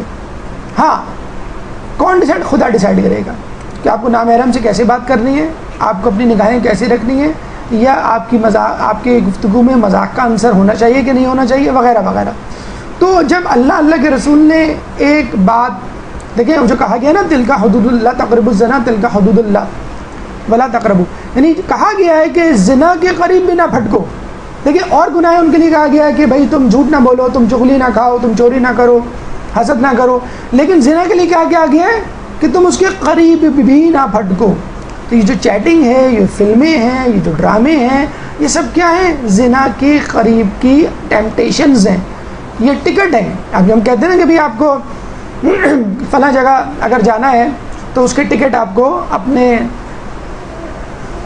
محلے کی مارکیٹ سے مل جائیں گے۔ تو محلے کی مارکیٹ جانے کا مقصد یہ ہے کہ آپ اس پروگرام میں شریک ہونا چاہتے ہیں۔ تو چیٹنگ، ٹی وی ڈرامے، فلمیں، اس کا مقصد یہ ہے کہ آپ ٹھیک ہے آپ میں سے 90%، 99%، 100% یہ کام نہیں کرتے ہوں گے، لیکن آپ نے ٹکٹ خرید لیا ہے وہاں جانے کا، آپ نے اندیا ظاہر کر دیا۔ ٹھیک ہے ہمارے معاشرے کی لمیٹیشنز ایسی ہیں جسے کہتے ہیں کہ وہ ہمیں آگے نہیں بڑھنے دیتی، لیکن ان دا لاسٹ ہونا یہی ہے۔ اگر آپ میں ہمت نہیں تو ہو سکتا آپ کے آنے والی نسلوں میں ہمت ہو۔ اسلام آباد میں ایک انٹرنیٹ کیفے تھا کہ جہاں پہ اجازت تھی لڑکے لڑکیوں کو ساتھ جانے کی، آج کل تو خیر بہت زیادہ اس پہ پابندی ہو گئی اور آئی ڈی کارڈ اور گھر میں ماشاءاللہ انٹرنیٹ اب اویلیبل ہے۔ تو وہاں پہ باقاعدہ کسی نے ویڈیو کیمرے سے ویڈیوز بنا لی اور اس کو یوٹیوب پہ ڈال دیا۔ اب پاکستان میں کتنے ہی لوگ ایسے ہیں جو آج تک بلیک میل ہو رہے ہیں۔ تو یہ خدارہ خلوت میں جسے کہتے ہیں کہ خلوت کا اس کا مطلب یہ نہیں کہ فزیکلی آپ پریزنٹ ہو اس کے ساتھ، خلوت کا مطلب ہے آپ فون پہ بات کر رہے ہیں، خلوت کا مطلب یہ کہ ایس ایم ایس آپ وہ کر رہے ہیں، یہ جو آپ دیکھتے ہیں نا ایس ایم ایس ساری رات فری میں بات، یا جو بنڈلز آتے ہیں ایس ایم ایس کے فری، وہ کس لیے؟ یہ صرف فحاشی کو، زنا کو پروموٹ کرنے کے لیے۔ تو چیٹنگ کیا ہے؟ یہ سب ضروری نہیں ہے کہ آپ فزیکلی پریزنٹ ہو، فون کے ذریعے، ایس ایم ایس کے ذریعے، چیٹنگ کے ذریعے آپ اس دروازے کو کھول رہے ہیں۔ اگر کھول نہیں رہے تو کم از کم کھٹکھٹا ضرور رہے ہیں۔ اور مولا فرماتے ہیں کہ بے شک شیطان تمہارے لیے اپنی راہیں آسان کر دیتا ہے۔ دیکھیں ہم کیا ہیں، ہم دیکھتے ہیں نا پہلے زمانے میں کیا ہوتا تھا، فلاں گلی میں مت جانا، فلاں آدمی سے نہ ملنا، فلاں وقت فلاں جگہ ایک میلہ لگتا ہے فلاں موسم میں وہاں نہیں جانا۔ لیکن اب وہ سارے میلے ٹھیلے، وہ سارے تھیٹر، وہ سارے ناچ گانے جو ہیں وہ آپ کے جسے کہتے ہیں ٹی وی پہ اور انٹرنیٹ پر موجود ہیں۔ آپ کو جانے کی ضرورت نہیں ہے، اب ہوم ڈلیوری والا زمانہ آ گیا ہے، کھانا کھانے کے لیے آپ کو ہوٹل جانے کی ضرورت نہیں ہے، فون کریں کھانا موجود گھر میں۔ تو اب فحاشی برائی گھر میں موجود ہے، آپ بس فون کریں، فون کیا کریں، آپ چینل چینج کر لیں، بس آپ ٹی وی کھول لیں، انٹرنیٹ کھول لیں آپ۔ تو یہ وہ مواقع ہیں کہ جب شیطان موجود ہوتا ہے، دھمکتا ہے، جسے کہتے ہیں نا کہ مکھیاں نہیں ہیں اس کمرے میں، لیکن آپ شہد ٹپکا دیں فوراً مکھیاں، فوراً چوٹیاں آ جائیں گی، پہلے نہیں تھی، کیوں؟ شہد بھی نہیں تھا۔ تو اسی طرح شیطان نہیں ہے، لیکن یہ تین چیزیں، مسلمہ بن کذاب جس نے نبوت کا دعویٰ کیا تھا، اس زمانے میں ایک عورت نے بھی نبوت کا دعویٰ کیا تھا، تو مسلمہ نے کہا کہ ہم دونوں نے دعویٰ کیا، لیٹس ہیو اے ڈسکشن۔ تو انہوں نے خلوت میں ڈسکشن کیا اور پھر وہ دونوں، ان کا ایک اسکینڈل بنا، دونوں نے نبوت کا دعویٰ، دونوں اپنے دور کے انٹلیکچوئلز ہوں گے، بہرحال کوئی نبوت کا دعویٰ کرے گا تو اس کا مطلب ہے کہ وہ انٹلیکچوئل تھا جس نے اپنی عقل کو غلط استعمال کیا۔ تو یہ ہے خلوت جو انسان کو جسے کہتے ہیں کہ گناہ کی طرف لے جاتی ہے۔ 7واں مرحلہ، ایک درود پڑھ دیجئے محمد والے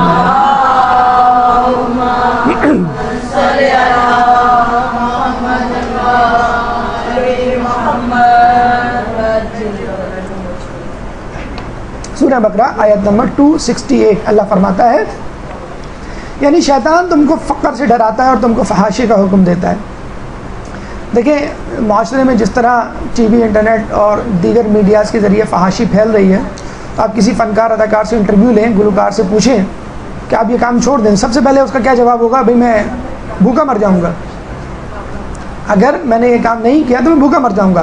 یقین کیجئے ابھی پچھلے دنوں آپ کو یاد ہوگا تقریباً 4 یا 5 فنکاروں کا انتقال ہوا ہے پاکستان میں، لاہور میں، کراچی کے، بڑے بڑے، کچھ بڑے تھے کچھ چھوٹے تھے، بہرحال 4-5 آپ ہسٹری دیکھ لیں ان کا لاسٹ ٹائم، یا جسے کہتے ہیں کہ وقت نزا کا مشاہدہ کر لیں، پڑھ لیں، تمام فنکاروں کی جو موت ہوتی ہے قسمہ پرسی کا، اکثر میں تو بڑا اس کا فین ہوں اور بہت تجسس میں رہتا ہوں کہ فنکاروں اداکاروں کے آخری لمحات کی ویڈیو ریکارڈنگ ہونی چاہیے۔ کس کو فالج ہو گیا، کوئی بیماری میں مبتلا ہو گیا، کوئی کینسر میں مبتلا ہے۔ ابھی ہمارے پچھلے دور کے بہت ہی غزل کے گائک جو ہیں وہ کینسر میں مبتلا ہو گئے تھے، ان کے لیے باقاعدہ اخبارات میں، ٹی وی پر، اور لوگ جو ہیں آپس میں ڈونیشنز کی تو وہ کر رہے ہیں، جسے کہتے ہیں کہ درخواست کر رہے ہیں حکومت سے کہ بھئی فلاں فنکار کو پوچھنے والا کوئی نہیں، فلاں اداکار کو پوچھنے والا کوئی نہیں، وہ ہاسپٹل میں جو ہے وہ ایڑیاں رگڑ کے مر گیا۔ دیکھیں یہی وہی پیسہ تھا، یہ وہی پیسہ تھا جس کے لیے آپ نے فحاشی اور گناہ کے شعبوں کو اپنایا۔ موت کے وقت آپ کے مداح کہاں چلے گئے؟ ان کو نئے فنکار مل گئے، ان کو نئے فحاشی کے کھلاڑی مل گئے۔ موت کے وقت وہ پیسہ کہاں گیا جو آپ نے اس گناہ سے کمایا تھا؟ اچھا، آج کل ایک نیا جسے کہتے ہیں کہ سسٹم آیا ہوا ہے کہ فنکار، اداکار، گلوکار، ہدایت کار گناہ تو کر رہے ہیں، فحاشی تو کر رہے ہیں، مبتلا تو ہیں، لیکن اب انہوں نے ایک نیا انداز اپنایا ہے کہ اس سے پہلے کہ لوگ ہم پر تنقید کریں، علماء ہم پر انگلی اٹھائیں یا اسلام کے کسی نظریے کو سامنے پیش کر کے ہمیں باطل قرار دیا جائے، اسلام کو کنڈم کر دیا جائے۔ آپ نے دیکھا ہوگا ابھی کچھ عرصے پہلے شعیب منصور کی فلم آئی تھی جس میں موسیقی کو جائز قرار دیا تھا، باقاعدہ انٹرویوز لیے تھے کسی طرح اس کو جائز قرار دیا جائے۔ اب ایک نئی فلم آ گئی ہے کہ جس میں شیعہ سنی کو کنٹروورشل طور پہ پیش کیا گیا ہے، ایک شیعہ خاندان، ایک فلم جسے کہتے ہیں سنی خاندان اور شیعہ عقائد کو جو چھیڑا گیا ہے اور ان کے جذبات کو ٹھیس پہنچائی گئی ہے۔ کل ہی ہمیں SMS آیا، ہم نے فوراً یوٹیوب پہ جا کے اور ویکیپیڈیا پہ جا کے اس کا پورا پلاٹ پڑھا فلم کا، ورنہ یہی ہو جائے گا کہ آپ لوگ جو ہے مزے سے تنقید کر دیتے ہیں کہ آپ لوگوں نے بھی سب کچھ دیکھا ہوا ہے۔ تو ویکیپیڈیا پہ جا کے پوری اس کی سٹوری پڑھی تو کسی حد تک یہ بات سچ تھی کہ واقعی انہوں نے ایسا کیا ہے۔ تو کیا ہے، کیا آپ کو کوئی اور ٹاپک نہیں ملتا؟ انڈیا میں کتنی فلمیں ایسی ہیں جو ہندوازم کے خلاف بنی ہوں؟ کوئی ایک فلم دکھا دیں مجھے، بتا دیں آپ۔ پاکستان میں کتنی ہی ایسی فلمیں جو اسلام کے خلاف بنی ہوں، بڑے افسوس کے ساتھ کہنا پڑتا ہے۔ خدا را اگر آپ فحاشی اور یانیت کا کاروبار کر رہے ہیں تو اس کو اسلام کے خلاف نہ استعمال کریں، اور کم از کم اسلام کو نہ گھسیٹیں۔ یہ نہ کہیں کہ یہ جائز ہے اور جو دوسرے بتا رہے ہیں وہ ناجائز ہے۔ تو یہ وہ فتنے ہیں آج کل کے دور میں کہ جس میں جو ہے عوام کو گھسیٹا جا رہا ہے۔ کیا آپ کو مسلمانوں میں معتدل، اعتدال پسند رہنما نظر نہیں آتے؟ کیا آپ کو امام خمینی یا ایران کا انقلاب نظر نہیں آتا جس نے جو ہے پازیٹیو تبدیلی لے کر آیا وہاں پر؟ کیا آپ کو اس دور میں رہنے والے مسلمان سائنسدان یا مسلمان مفکرین نظر نہیں آتے؟ ضروری ہے کہ آپ دہشت گردوں کو اور جسے کہتے ہیں کہ دہشت گردی کرنے والوں کو اسلام کا حقیقی رہنما پیش کریں۔ گاؤں دیہاتوں میں جتنی بھی غلط روایتیں ہیں اس کو اسلام کے کھاتے میں ڈال دیا جاتا ہے، کاروکاری اور دیگر جتنی بھی ہیں اس کو اسلام کے کھاتے میں ڈال دیا جاتا ہے۔ تو خدا را اسلام کی صحیح پکچر پیش کریں، جو معتدل پسند کے اعتدال پسندی کو فالو کرنے والے مسلمان ہیں، جو ماڈریٹ مسلمان ہیں، جو حقیقی مسلمان ہیں، جو صراط مستقیم پہ چلنے والے مسلمان ہیں، جو امن و آتشی کا درس دینے والے مسلمان ہیں، ان کے بارے میں کچھ موویز بنائیں، ان کو ہائی لائٹ کریں، جس طرح خود ایران میں ہو رہا ہے۔ انبیاء ائمہ پہ ہی آپ بنائیں، جسے کہتے ہیں موویز نہیں بنا سکتے، کم از کم آپ مسلم دانشوروں پہ، جابر بن حیان پہ، ابو علی سینا پہ، اتنے بڑے بڑے علماء گزرے ہیں کہ جو بیک وقت جسے کہتے ہیں عالم بھی تھے اور اسکالرز بھی تھے، ان کے حالات زندگی پہ جسے کہتے ہیں کہ مووی بنائی. ابھی جسے کہتے ہیں کہ میں پڑھ رہا تھا کہ آئنسٹائن نے اپنے زمانے میں اس وقت کے مجتہد آیت اللہ بروجردی سے خط و کتابت کی معراج کے موضوع پر کہ یہ کیا، میں نے سنا ہے کہ معراج کے موقع پر رسول اللہ گئے، پانی گر رہا تھا، جب وہ واپس آئے تو پانی اس وقت تک گر ہی رہا تھا پیالے میں سے، یہ کیا مسئلہ ہے؟ تو آیت اللہ بروجردی نے تفصیل کے ساتھ واقعی معراج کو بیان کیا.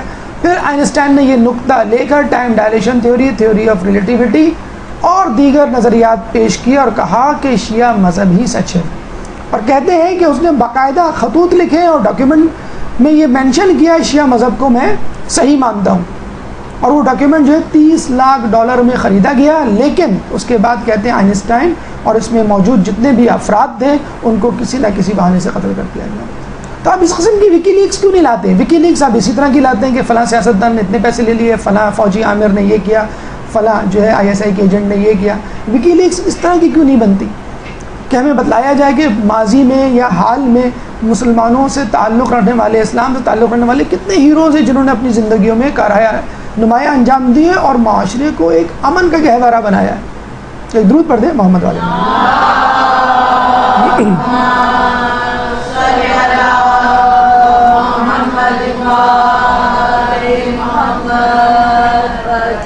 ان بے حیاؤں کے لیے یہ حدیث کافی ہے کہ جس کے پاس حیا نہیں اس کا کوئی دین نہیں.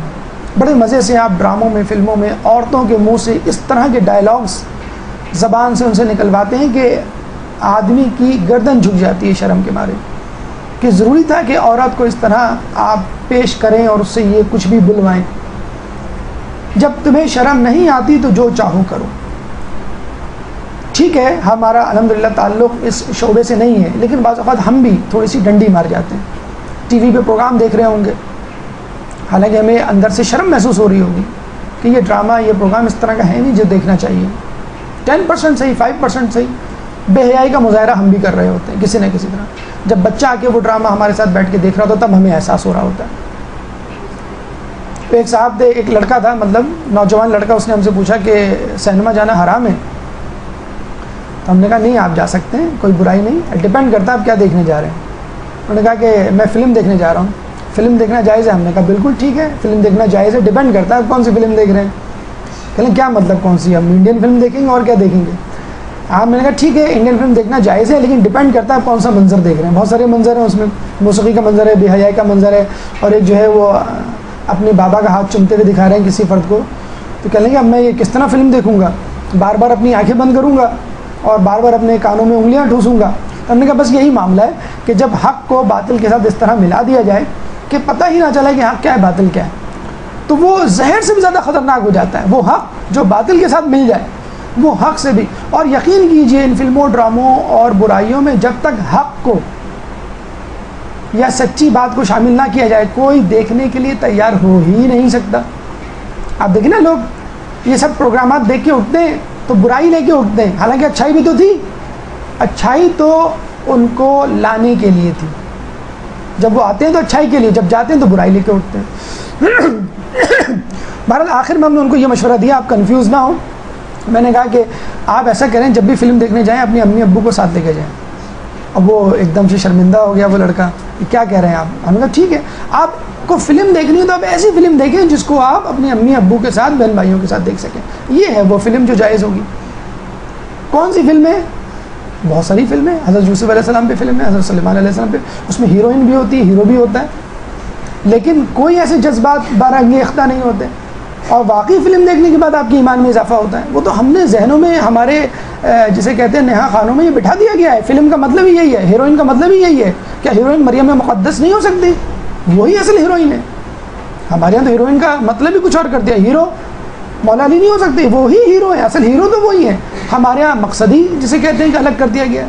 تو خدا رہا اس بات کو سمجھیے کہ کیا صحیح ہے کیا غلط. اور حق اور باطل جب آپس میں مکس اپ ہو جائے تو سمجھ لیجئے کہ وہ زہر سے بھی زیادہ خطرناک ہو چکا ہے وہ معاملہ. 8واں پھندا جو شیطان ڈالتا ہے وہ ہے وسوسہ. ایک درود پڑھ دیجئے محمد والے میں.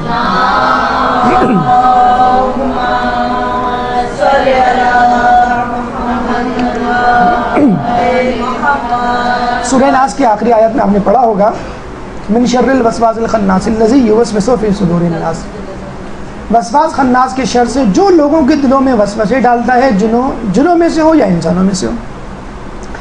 اچھا، یہ وسوسے کسی حد تک ہر کسی میں آتے ہیں، کوئی یہ نہیں کہہ سکتا میرے دل میں بالکل بھی وسوسے نہیں آتے، آتے ہیں، ہمیشہ آتے ہیں۔ اب یہ ڈپینڈ کرتے ہیں کس پروپورشن میں آتے ہیں، کس پرسنٹیج میں آتے ہیں، نمبر 1۔ نمبر 2، ڈپینڈ کرتے ہیں کہ آپ ان وسوسوں پر توجہ کتنی دیتے ہیں۔ مطلب آپ نے کسی کو فون کیا، فون نہیں اٹھایا، اب آپ کے دل میں کیا آیا؟ اپنا مطلب ہوتا ہے تو فوراً فون اٹھا لیتے ہیں، ہمارا مطلب ہے تو فون ہی نہیں اٹھا رہے، ہو سکتا ہے وہ نماز پڑھ رہے ہوں، ہو سکتا ہے وہ سو رہے ہوں، ہو سکتا ہے وہ گھر سے باہر ہوں، وغیرہ وغیرہ۔ تو یہ وسوسہ ہے، اس کی اماؤنٹ اور اٹینشن آپ کتنی دیتے ہیں اس کو۔ کہتے ہیں ایک تو یہ ہوتا ہے کہ آدمی وسوسے پر بالکل بھی توجہ نہ دے، یہ بھی غلط ہے، اور ایک یہ ہوتا ہے کہ وسوسے پہ بہت زیادہ توجہ دے، یہ دوسری ایکسٹریمٹی ہے۔ سوفسطائیت ایک نظریہ تھا، اور سوفسطائی ایک گروہ تھا جو کسی زمانے میں، آئمہ کے زمانے میں پیدا ہوا۔ اس نے یہ کہا کہ کوئی چیز حقیقت نہیں ہے، سب چیزیں، سب نظریات وسوسے ہیں۔ نعوذ باللہ، خدا بھی وسوسہ ہے، نبی بھی وسوسہ ہے، آخرت، جنت، دوزخ، امام، سب وسوسہ ہے، سب وہم ہے، کوئی چیز حقیقت نہیں۔ یو آر ناٹ شیور کہ کیا چیز ہے، کیا غلط ہے۔ تو ایک بڑا فتنہ پیدا ہوا۔ خیر، اس کو یہ کہہ کر ٹال دیا گیا کہ خود فسطائیت بھی وسوسہ ہے۔ جب آپ نے یہ نظریہ بنا لیا کہ کوئی چیز حقیقت نہیں، تو جو آپ کہہ رہے ہیں وہ بھی حقیقت نہیں ہے، اس کے بارے میں بھی کیا شورٹی؟ کہتے ہیں کہ ایک شخص جو سوفسطائیت کے نظریے کا حامل تھا، ایک عالم دین سے ملاقات کرنے آیا، گھوڑے کو کھڑا کیا، جب واپس جانے لگا تو گھوڑا غائب تھا۔ انہوں نے کہا میرا گھوڑا کہاں ہے؟ کہنا کون سا گھوڑا؟ کہنا جو میں لایا تھا۔ کہنا ہو سکتا آپ نہیں لائے ہوں، یعنی وہی وسوسہ، شک ڈال دیا گیا۔ تو اس طرح بھی لوگ ہوتے ہیں۔ کہتے ہیں ایک لڑکا تھا بہنگا، اپنے ابو سے کہنے لگا بابا بابا چاند 2 ہیں۔ وہ کہا بیٹا آپ کی آنکھیں ایک جو ہیں وہ بہنگی ہے، اس وجہ سے آپ کو 2 چاند نظر آ رہے ہیں، تو اگر تم ایک آنکھ سے دیکھو گے تو ایک ہی چاند نظر آئے گا۔ اس نے صحیح آنکھ بند کر لی اور بہنگی آنکھ سے دیکھنا شروع کیا، تو بہنگی آنکھ سے پھر وہی 2 چاند نظر آئے۔ کہنے لگا دیکھا بابا میں بالکل صحیح کہتا تھا، چاند 2 ہیں، میں ایک ہی آنکھ سے دیکھ رہا ہوں۔ اس کا مطلب یہ ہوا ایک آنکھ سے دیکھوں گا تو ایک چاند ہوگا، 2 آنکھ سے دیکھوں گا تو 2 چاند ہوں گے۔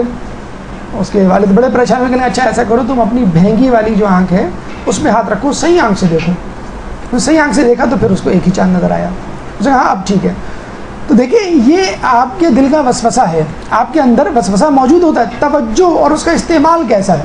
کہتے ہیں ایک صاحب تھے، ان کو شک کی بیماری تھی، انہوں نے شک پہ کتاب لکھ ڈالی، کتاب الشکوک اس کا نام رکھا، اور اس پہ یہ ثابت کیا ہر چیز میں شک کرنا چاہیے، اس سے فائدہ ہوتا ہے، آدمی احتیاط پسند ہو جاتا ہے۔ کہتے ہیں ان کا لڑکا مر گیا اور رونے لگے۔ میں کیوں رو رہے ہو؟ کہنے اس لیے رو رہا ہوں کہ یہ اس لڑکے نے یہ کتاب نہیں پڑھی۔ کہنے عجیب آدمی ہے آپ اس وجہ سے؟ کہنے ہاں۔ کہنے ہو سکتا پڑھی ہو؟ بس وہ رک گئے۔ کہنا ہاں یہ بھی ہو سکتا ہے کہ ہو سکتا ہے اس نے پڑھی ہو۔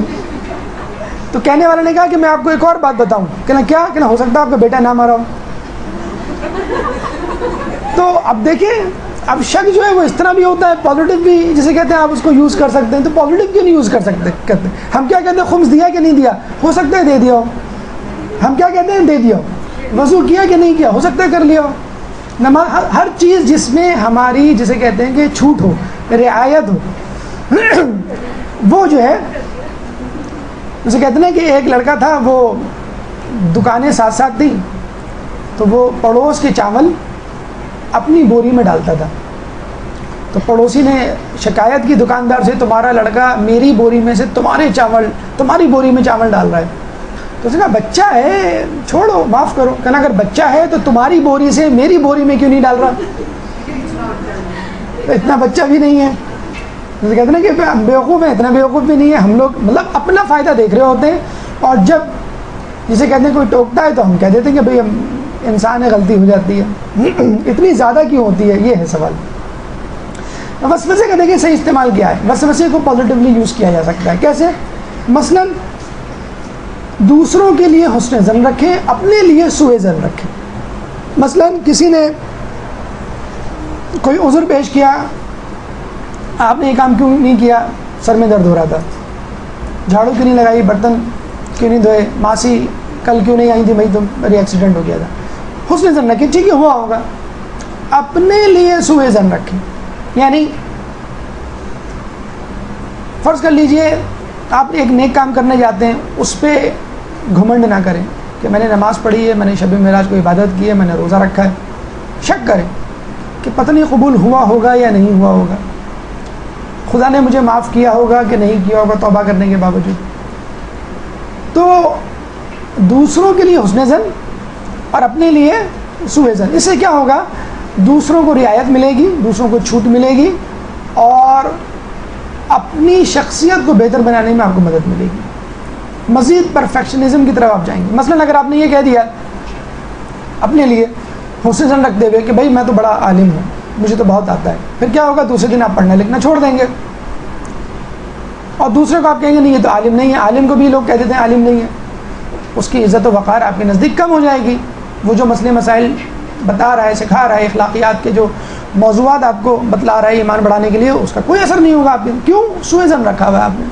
تو دوسروں کے لیے حسن ظن، اپنے لیے سوء ظن. ہم کہتے ہیں نا کہ بی پازیٹیو، بلڈ گروپ نہیں ہے یہ ہم بتا رہے ہیں. بی پازیٹیو، او نگیٹو نہ ہو کہ جس میں کچھ بھی نہیں ہوتا.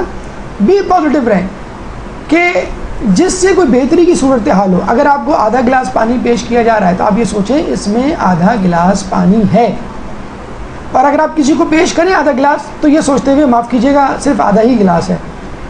دوسروں کو جب پیش کریں ہمیشہ یاد رکھیں دوسروں کے جو حقوق ہیں ان کو ان سے زیادہ. پہلے زمانے میں ہوا کرتا تھا، پہلے پتہ آپ کو کہ خریداری ہوتی تھی تو بیچنے والا یا فرض کر لیں پھل فروٹ والا ہے تو وہ کچھ دانے زیادہ ڈال دیا کرتا تھا، اور دینے والا کچھ پیسے زیادہ دیا کرتا تھا.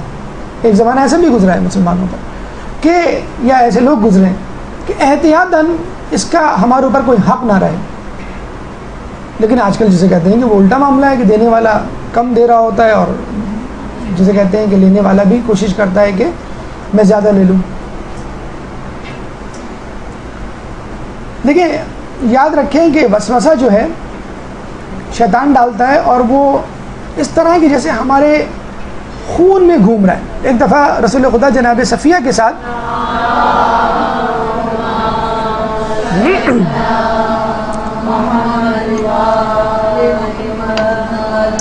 رات کے اندھیرے میں کہیں جا رہے تھے تو دو انصار راستے میں ملے. باقاعدہ رسول اللہ نے تعارف کروایا کہ یہ کون ہے. اور پھر انصار نے تھوڑا سا حیرت کا اظہار کیا کہ آپ نے کیوں بتلایا؟ کہ اس لیے بتلایا کہ شیطان تمہارے جسم میں خون کی طرح دوڑ رہا ہے، تم کچھ اور نہ سمجھ لو میرے لیے. بتائیں رسول جو ہے وہ بتلا رہا ہے کہ یہ کون خاتون ہے، تم یہ نہ سمجھ لینا کہ خدا نخواستہ میں کسی نامحرم کے ساتھ سفر کر رہا ہوں، کہیں جا رہا ہوں اندھیرے میں. رسول تھی. اس سے بہت ایک اور میسیج ہمیں ملتا ہے کہ مورد تہمت جگہوں پر کوشش کریں نہ کھڑے ہوں، نہ جائیں، اور جائیں تو کلیئریفائی کر دیں کہ میں یہاں کیوں جا رہا ہوں یا میں یہاں کیوں بیٹھا ہوں، یہ میں کیوں دیکھ رہا ہوں، یہ کام میں کیوں کر رہا ہوں. اور کلیئریفائی کر دیں اپنے بچے کو، اپنے جسے کہتے ہیں کہ بیٹے کو، اپنے چھوٹے بھائی کو کہ یہ کیوں ایسا ہے اور میں یہ کیوں کرنے جا رہا ہوں، کہ کہیں تمہارے دل میں کوئی بدگمانی پیدا نہ ہو جائے. نویں چیز جو شیطان پیدا کرتا ہے امید. الشیطان سول لہم واملی لہم، شیطان نے انہیں ڈھیل دے رکھی ہے اور ان کی تمناؤں کی رسیاں دراز کر دی ہیں. جسے کہتے ہیں نا ابھی آپ کو جو واقعہ سنایا تھا کہ ایک کے بعد ایک خواہش، ایک کے بعد ایک خواہش. آدمی یہ سوچتا ہے شیخ چلی کی طرح کہ بس میں یہ بنا لوں گا وہ بنا لوں گا. کہتے ہیں نا کہ بہت خوبصورت محل تعمیر کیا گیا اور ایک عالم دین کو بلا کے پوچھا کہ یہ کیا ہے تمہارے نزدیک، کیسا ہے؟ اس نے کہا ٹھیک ہے بہتر ہے لیکن دو نقائص ہیں اس میں. پوچھا گیا کون سے دو نقائص؟ کہلے ایک تو یہ کہ یہ کبھی نہ کبھی تو پرانا ہو جائے گا، اور نمبر دو اس میں رہنے والا ہمیشہ نہیں رہے گا. مطلب فرض کر لیں کہ آپ بہت خوبصورت گھر خریدتے ہیں، بہت خوبصورت لباس خریدتے ہیں، بہت خوبصورت گاڑی خریدتے ہیں، آپ اس طرح جھوم جاتے ہیں کہ جیسے بس سب کچھ مل گیا. لیکن آپ دیکھتے ہیں 2-4 دن بعد وہ لباس بوسیدہ ہو جاتا ہے، رنگ اتر جاتا ہے، پرانا ہو جاتا ہے، پھٹ جاتا ہے، وہ گاڑی پرانی ہو جاتی ہے، گھر فرش کی ٹائلیں اکھڑ جاتی ہیں، پینٹ اکھڑ جاتا ہے، پردوں میں کارپیٹ میں دھبے لگ جاتے ہیں. آپ نے دیکھا؟ تو دنیا کی کوئی بھی چیز ہمیشہ رہنے والی نہیں ہے. تو امیدوں کے پل باندھنے سے جسے کہتے ہیں کہ گریز کریں. وہ جسے کہتے ہیں نا کہ ایک دفعہ شیخ چلی کہیں جا رہے تھے، کسی نے کہا بھئی انڈوں کی پیٹی فلاں دکان سے فلاں دکان تک رکھ کے آ جاؤ، میں تمہیں اتنے پیسے دوں گا. تو وہ انڈوں کی پیٹی سر پہ رکھ کے جا رہے تھے اور سوچتے جا رہے تھے کہ اس سے جو پیسے ملیں گے میں انڈے خریدوں گا، ان سے مجھے جو انڈے ملیں گے ان سے میں چوزے بناؤں گا، چوزوں سے مرغیاں، مرغیوں سے مزید انڈے، پھر مزید مرغیاں، پھر بہت بڑا فارم خریدوں گا، پھر بہت دولت مند ہو جاؤں گا، اور پھر جو ہے میں شادی کروں گا، پھر میرے بچے ہوں گے، بچے ضد کریں گے پیسوں کے لیے تو میں ایک ہاتھ دوں گا ان کو اور کہوں گا کہ یہ میں نے سب اپنی محنت سے کمایا. اور جیسے انہوں نے ہاتھ لہرایا انڈے سارے نیچے گر گئے. تو یہ ہوتا ہے انسان کے ساتھ کہ انسان اتنی طویل، جسے کہتے ہیں کہ بحث کر رہا ہوتا. ہمارے ایک دوست تھے، جا رہے تھے بس میں ایک اور دوست کے ساتھ، بات چلی پیدل سے کہ پیدل چلنا بہتر ہے یا سائیکل کریں. نہیں، سائیکل میں بھی ورزش ہوتی ہے ماشاءاللہ. دوسرے دوست نے کہا نہیں، اگر میرے بس میں ہوا تو میں اسکوٹر خریدوں گا. پھر بات کرتے انہوں نے کہا کہ نہیں، اسکوٹر سے بہتر جو ہے وہ گاڑی ہے. 4 ویل جو ہوتے ہیں وہ بڑے سیف ہوتے ہیں، ایکسیڈنٹ ہوتا ہے آدمی کے مطلب خطرات کم ہوتے ہیں زخمی ہونے کے، مرنے کے. اتنے میں ان کی منزل آ گئی، صدر آ گیا. مطلب اترنے لگے تو سامنے سیٹ پہ فرد بیٹھے کہیں گے بس ایروپلین کی بات رہ گئی ہے، وہ بھی کر لیں آپ. تو یہ دیکھا ہم نے، انسان جو ہے وہ منصوبے بناتا رہتا ہے، یہ کر لوں گا، یہ کر لوں گا. اچھا، ایسے منصوبے آپ عبادت کے لیے کیوں نہیں بناتے؟ بھئی میں واجبات ادا کر رہا ہوں، کل سے میں جو ہوں وہ نافلہ نماز شروع کروں گا، کل سے جو ہے میں نماز غفیلہ شروع کروں گا، کل سے جو ہے میں جو ہوں وہ روزے رکھنا شروع کروں گا مستحب. شعبان کا مہینہ شروع ہو گیا، میں شعبان کو یہ شیخ چلی والے جو منصوبے ہیں یا سبز باغ جو ہیں، اپنی نیکیوں کے لیے کیوں نہیں دیکھتے؟ ریوارڈ کے لیے آپ تیار ہیں، جزا کے لیے تیار ہیں، تحفے کے لیے تیار ہیں، ہدیے کے لیے تیار ہیں، جنت کے لیے تیار ہیں، محنت کے لیے تیار نہیں ہیں کہ اس کے لیے جو محنت کرنی ہے اس کے لیے منصوبے بنائیں. تو کتنا ہی اچھا گھر، کتنی اچھی جگہ، کتنا اچھا لباس، کتنی اچھی دنیا کیوں نہ ہو جائے، عارضی ہے، اور اس میں رہنے والا اس سے زیادہ عارضی ہے، وہ تو پہلے چلا جائے گا.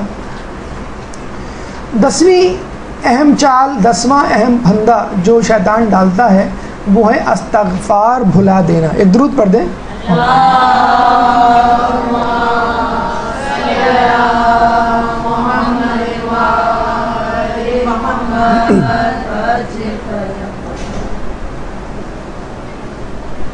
دیکھیں سورہ آل عمران آیت نمبر 135 میں جب اللہ تعالیٰ نے توبہ استغفار کا تذکرہ کیا اور یہ آیت نازل ہوئی تو شیطان پہاڑ پہ چڑھ کر بڑے اداسی کی حالت میں بیٹھ گیا. اس کو چیلے چانٹے آئے.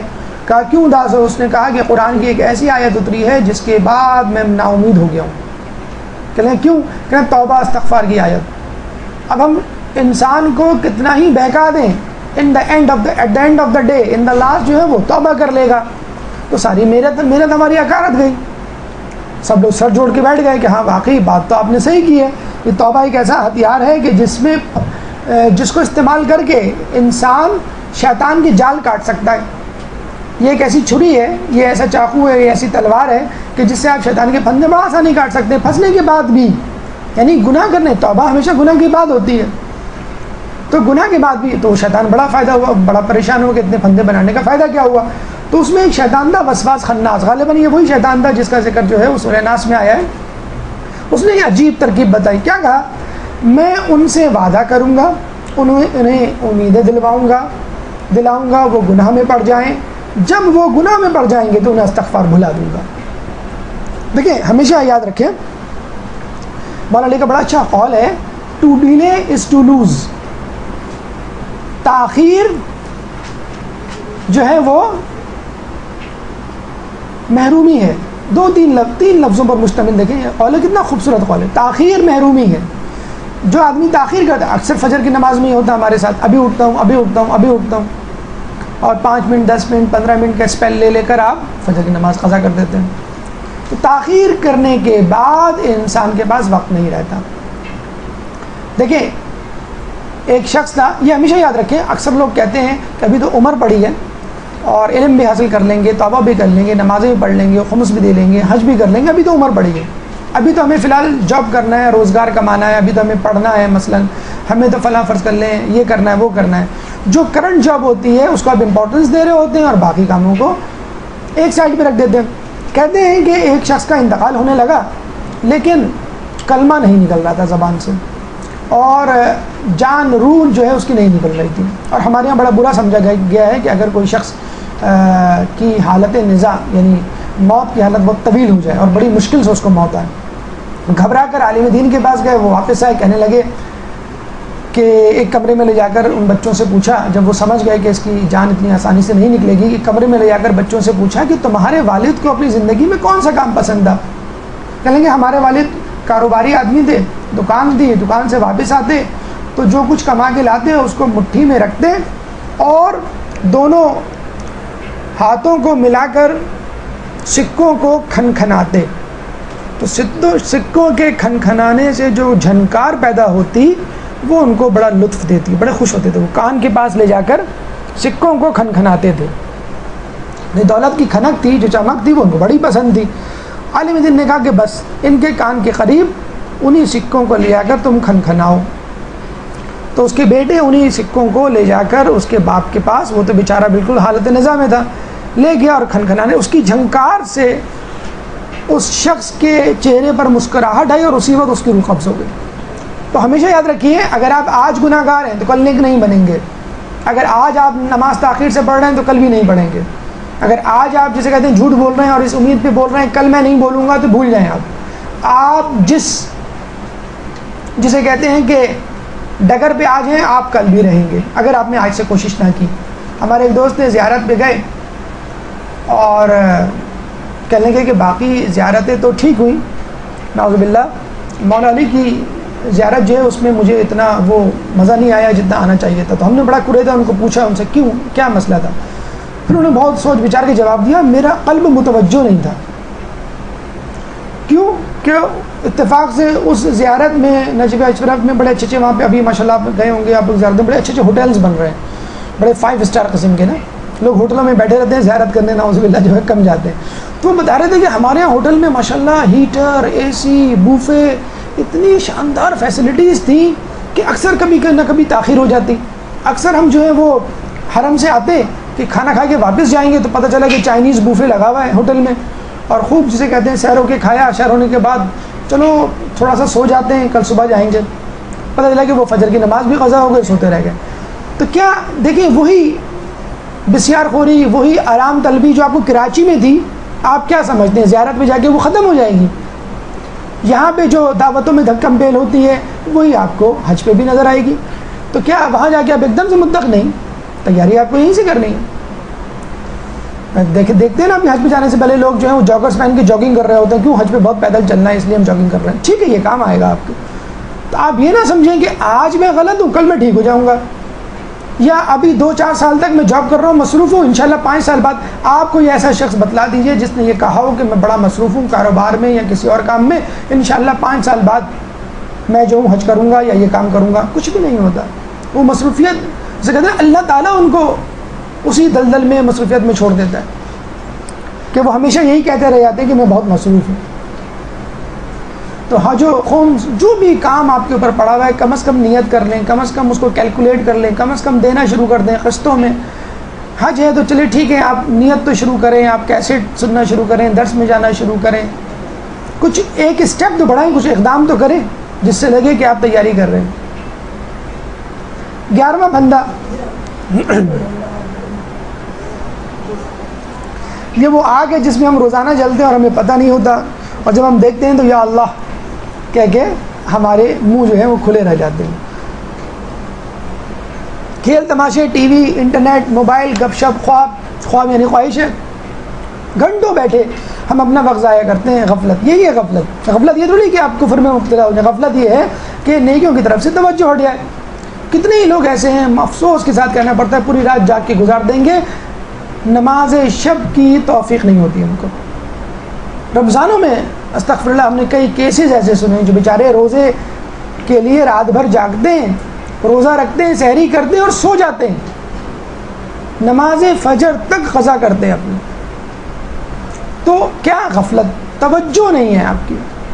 اور اس پہ 4 چاند آج کل کی تفریحات نے لگا دی ہیں, کھیل ہیں, ٹی وی, انٹرنیٹ, موبائل, گپ شپ, خواب, مطلب یہ سب کیا ہے. یہ جو خواتین, چلیں ٹھیک ہے آپ کہہ سکتی ہیں بھائی بڑی خواتین یا ڈیڑھ عمر کی خواتین یا خواتین عموماً اس پر نہیں ہوتی, ٹھیک ہے وہ اپنا وقت جو ہے وہ گپ شپ میں ظاہر کر رہی ہوتی ہیں. باقاعدہ انٹرنیٹ میں موجود ہے کہ پاکستانی خواتین کی خصوصیات, تو اس میں یہ خصوصیت یہ دی گئی ہے, یہ اگر کہیں جائیں گی آدھے گھنٹے ملنے کے لیے تو 2 گھنٹے گیٹ پہ کھڑے ہو کے بات کریں گے. دیکھو آپ نے اکثر شوہر جو ہے وہ گاڑی میں بیٹھے وہ ہارن بجا رہے ہوتے ہیں, بھائی چلو باقی باتیں بعد میں کر لیں. آدھے گھنٹے کے لیے آئیں تھی, امی کو سلام کر لو, سلام تو 1 منٹ میں ہو جاتا ہے, آدھے گھنٹے لگا دیے, چلیں ٹھیک ہے آدھے گھنٹے لگا دیا, آدھا گھنٹہ لگا دیا, 2 گھنٹے آپ گیٹ پہ کھڑے ہو کے, آدھا گیٹ کھلا ہوا ہے آدھا جسے بند ہے, لوگ آ رہے ہیں جا رہے ہیں. ارے آپ پریشان کیوں ہو جاتے ہیں؟ میں اسکارف پہنی ہوئی ہوں, ٹھیک ہے آپ اسکارف پہنی ہوئی ہیں, آپ حجاب میں ہیں, لیکن معیوب ہے اس طرح گلی کے گیٹ پہ کھڑے ہو کے آپ جو ہے وہ گفتگو. پھر آپ کہتی ہیں ہماری چوڑیاں کسی نے چھین لی, کسی نے بندے اتار لیے, کسی نے پرس چھین لیا. تو یہ کیا ہے؟ یہ اپنا ٹائم ویسٹ کرنا ہے جسے کہتے ہیں نا, جس کام کے لیے آئے اس سے زیادہ جسے کہتے ہیں. لوگ ماسیوں سے ان کے جسے کہتے ہیں خاندان والوں کے بارے میں گفتگو شروع کر دیتے ہیں, تمہارا ماموں, تمہارا چچی, تمہاری خالہ وغیرہ وغیرہ.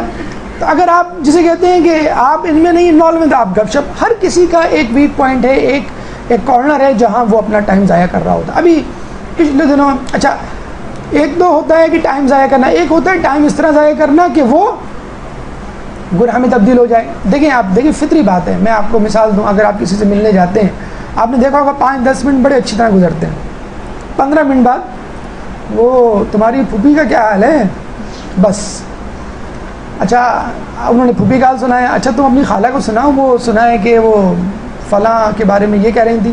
آپ نے اکثر غیبت کبھی بھی نا شروع میں نہیں ہوتی, جاتے ہی السلام علیکم وعلیکم السلام, آپ کی پھوپھی نے یہ کہہ دیا, نہیں ایسے نہیں ہوتا کبھی. ہمیں جب 15-20 منٹ بعد جب کول ڈاؤن ریلیکس جسے کہتے ہیں پاپی پیٹ کو کچھ مل جاتا ہے, پھر جو ہے وہ یاد آنے لگتا ہے کہ فلاں نے کیا کہا تھا, فلاں نے کیا کیا تھا. تو جتنی طویل گفتگو ہوگی اتنے گناہ زیادہ ہوں گے. مطلب بہت سارے علماء کے بارے میں تو سنا گیا ہے کہ وہ عام مقامات پر جاتے بھی نہیں ہیں, کیوں کہ گناہ میں بڑھنے کا اندیشہ ہوتا ہے. ابھی میں دیکھ رہا تھا 2020 انٹرنیشنل یہ پاکستان کا آ رہا تھا, تو ایک ذہن میں ایک بات آئی کہ اگر ایسا ہو جائے تو کتنا اچھا ہو کہ لوگ چلو کرکٹ کے بہانے دہشت گردی, ایکسٹریمزم, ٹارگٹ کلنگ اس سے دور رہیں. پتہ چلا کہ 2020 کے فائنل کے بعد میوزیکل شو ہو رہا ہے. دیکھیے ہم لوگ بھی جو ہیں وہ نعمت کو گناہ بناتے ہیں. کرکٹ ایک جائز چیز ہے, اب اس میں آپ نے میوزک ڈال کے اس میں جو ہے وہ آپ کو خواتین اینکرز کو بلا کر, مطلب مرد اینکر جو ہے وہ صحیح سالم کھڑے ہو کے بت بنا تقریر کر رہا ہے, اور جہاں خواتین اینکر آئیں اور وہ ہل جل کے انہوں نے تقریر کرنا شروع کر دی. مطلب ایک سازش کے تحت جسے کہتے ہیں خواتین کو بلایا جاتا اور اس پروگرام میں مرچ مسالہ ڈلوایا جاتا ہے. غفلت کے بارے میں سنیں, آخوند ملا حسین قلی حمدانی بہت بڑے عارف گزرے, استاد تھے جواد تبریزی کے. جواد تبریزی کون؟ جو استاد تھے آیت اللہ خمینی کے. اب آپ دیکھ لیے ان کا درجہ کتنا بلند ہوگا. کہتے ہیں حسین قلی حمدانی درس دیتے دیتے چپ ہو جایا کرتے تھے. کیوں؟ پوچھا گیا کیوں چپ ہو گیا؟ کہنے لگے میں ڈر گیا تھا کہ کہیں میری توجہ خدا کی طرف سے تو نہیں ہٹ گئی. درس دیتے دیتے چپ ہو جاتے تھے کہ کہیں میری توجہ, کیوں ہو سکتا ہے درس دیتے ہوئے خیال آ جائے کہ لوگ بڑا پسند کر رہے ہیں, لوگ جو ہیں بڑی واہ واہ کریں گے اس درس کے بعد.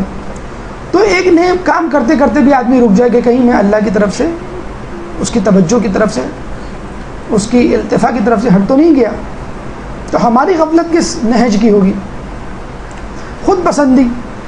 اسپیشلی وہ لوگ جو نیکی کے کاموں میں مشغول ہیں, نماز شب پڑھ رہے ہیں, قرآن پڑھ رہے ہیں, احادیث پڑھ رہے ہیں, عمل کر رہے ہیں اس پر. یہ لوگ کیا کرتے ہیں جسے کہتے ہیں نو دولتی ہے. اندازہ ہو جاتا ہے نا, اگر کسی کو نئی دولت ملے تو بڑی شو مارتا ہے, گھڑی پہنے گا تو سب کو دکھائے گا, ٹائم پوچھے گا پہلے سب سے کیا ٹائم ہوا ہے, پھر لوگ کہیں گے یار تم نے بھی تو گھڑی پہنی ہوئی ہے تو نہیں لگ رہی, ہاں وہ پھر بتائے گا. تو موبائل کسی کے پاس آ جائے تو وہ لگے گا کہ آج انہوں نے موبائل خریدا ہے. مجھے کہتے ہیں نا کہ اگر آدمی گاڑی کا دروازہ کھولے اپنی بیگم کے لیے تو 2 باتیں ہو سکتی ہیں, یا تو گاڑی نہیں ہے یا بیگم نہیں ہے. تو وہ پتہ چل جاتا ہے کہ نئی چیز ہے یا نہیں ہے. تو اگر کوئی نیا نیکوکار بنتا ہے تو وہ پتہ چل جاتا ہے کہ آپ نے نیا حجاب کیا ہے, آپ نے نئی نماز شب شروع کی ہے, آپ نے نئے مستحب روزے شروع کیے ہیں, آپ نے نیا پڑھنا شروع کیا. آدمی اترا رہا ہوتا ہے, لوگوں کے سامنے شو آف کر رہا ہوتا ہے کہ مجھے یہ معلوم ہے, مجھے یہ معلوم ہے, میرا حجاب ٹھیک ہے, تمہارا حجاب غلط ہے, میری نماز صحیح ہے, تمہاری نماز غلط ہے. تو پھر کیا ہوتا ہے, آدمی اپنے کم عمل کو زیادہ سمجھ لیتا ہے اور کم گناہ کو زیادہ, گناہ کو کم سمجھ لیتا ہے. حالانکہ اس کا الٹا ہونا چاہیے. سائیکالوجی میں اس بیماری کو ہم کہتے ہیں نارسزم. جسے کہتے ہیں نا کہ جب لڑکیاں جو بڑی عمر کو پہنچتی ہیں تو گھنٹوں آئینوں کے سامنے کھڑی رہتی ہیں. تو صرف خواتین کے لیے نہیں ہے، یہ مردوں کے لیے بھی ہے. ہر اس شخص کے لیے ہے جو خود پسندی کا شکار ہو. گھنٹوں، ضروری نہیں ہے کہ آپ آئینے کے سامنے کھڑے ہو، گھنٹوں آپ اپنے بارے میں سوچیں. یہ بھی ایک طرح کا آئینے کے سامنے کھڑے ہونا، اپنے بارے میں سوچنا کہ میں نے جو ہے فلاں کے سامنے یہ بات کی، بڑا خوش ہوئے اور میری بڑی تعریف کی. وہ لمحات سوچنا جس میں آپ کی تعریف حوصلہ افزائی کی گئی ہو وغیرہ، تحفے ملے ہوں، آپ کو ہدیے ملے ہوں. تو یہ کیا کہلائے گا؟ خود پسندی، جو شیطان کا ایک ہتھیار ہے. ایک اہم ہتھیار شیطان کا فتنہ. یہ اتنا خطرناک ہتھیار ہے کہ جو ہمارے دور کا سب سے بڑا ہتھیار ہے. صحیفہ سجادیہ میں امام زین العابدین علیہ السلام فرماتے ہیں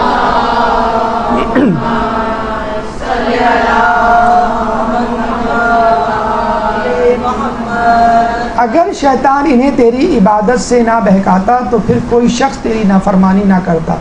وہ اگر باطل کو حق کے لباس میں ان کے سامنے پیش نہ کرتا تو تیرے راستے سے کوئی گمراہ نہ ہوتا. ولا تلبسوا الحق بالباطل، حق کو باطل کے ساتھ نہ ملاؤ. اتنی خطرناک چیز ہے. کیوں؟ کیونکہ آدمی دھوکہ کھا جاتا ہے. دیکھیں ایک دودھ ہے، ایک پیالے میں دودھ پڑا ہوا ہے، آپ پی گئے. ایک پیالے میں زہر پڑا ہوا ہے، آپ نے نہیں پیا. اگر ایک پیالے میں دودھ ہے اور اس دودھ میں ایک قطرہ زہر ملا دیا جائے، اب وہ زہر سے زیادہ خطرناک ہے. کیوں؟ کہ آدمی دھوکہ کھا جائے گا کہ شاید اس میں زہر ہے، شاید نہیں ہے. آپ دیکھتے ہیں نا اکثر کہ فلاں بچے نے مٹی کا تیل پی لیا. اب لوگ بڑے پریشان ہوتے ہیں بچے نے تیل کیوں پی لیا. تو پتہ چلا وہ کوکا کولا کی بوتل میں رکھا ہوا تھا یا پیپسی کی بوتل میں رکھا ہوا تھا. کولڈ ڈرنک کی بوتل بچوں کو تو پسند ہے، تو وہ بوتل سمجھ کے وہ پی گیا، کولڈ ڈرنک سمجھ کر. تو یہ جب حق باطل کے ساتھ ملتا ہے تو بہت ہی خطرناک ہو جاتا ہے، اس وجہ سے کہ لوگ اس کو حق سمجھ کر اس پہ عمل کرتے ہیں. کہتے ہیں کہ ایک عابد کے پاس شیطان آیا، کہنے لگا کہ تمہاری عبادت قبول ہو گئی، اللہ نے تمہیں معراج پہ بلایا ہے، چلو. براق کھڑا ہوا ہے، باہر گدھا کھڑا ہوا تھا، اس پہ بیٹھ کے چلا گیا، بیٹھ گیا. ایک عالم کے پاس گیا، کہنے لگا کہ تمہارے علم کو قبول کر لیا، اللہ نے تمہیں بلایا، میں جبریل ہوں. چلو. اس نے کہا کہ تم بے وقوف آدمی ہو، رسول اللہ کے بعد آج تک کوئی نہیں اترا، جبریل آج تک نہیں اترے، تم کیسے آ گئے؟ اپنے علم کی وجہ سے بچ گیا. تو فتنے کی وجہ سے کیسے بچے گا انسان؟ علم کی وجہ سے. جب حق باطل سے ملیہ میٹ ہو جائے، حق باطل کے برابر ہو جائے، تو ایک علم ہے جو آپ کو بتائے گا کہ حق کیا ہے. دیکھیں ایک فلم ہے جو کہ ہالینڈ کے جیرڈ ولڈر نے بنائی تھی، اور یہ پارلیمنٹیرین ہے وہاں کا. 2006 میں غالباً یہ مووی بنی ہے، 16 منٹ کی مووی ہے، جس میں قرآن کی آیت سے ثابت کیا گیا ہے کہ اسلام دہشت گرد مذہب ہے. اب دیکھنے والے، اچھا یہ اتنی خطرناک مووی تھی کہ خود امریکہ میں بین ہو گئی تھی. اب آپ بتائیں جو مووی امریکہ میں بین ہو جائے وہ کتنی فتنہ پرور مووی ہوگی. لیکن بعد میں بہرحال اس کو ریلیز کر دیا گیا. تو اس قسم کے فتنے ہمارے آس پاس موجود ہیں، علم کی کمی کی وجہ سے ہم اس میں شکار ہو جاتے ہیں.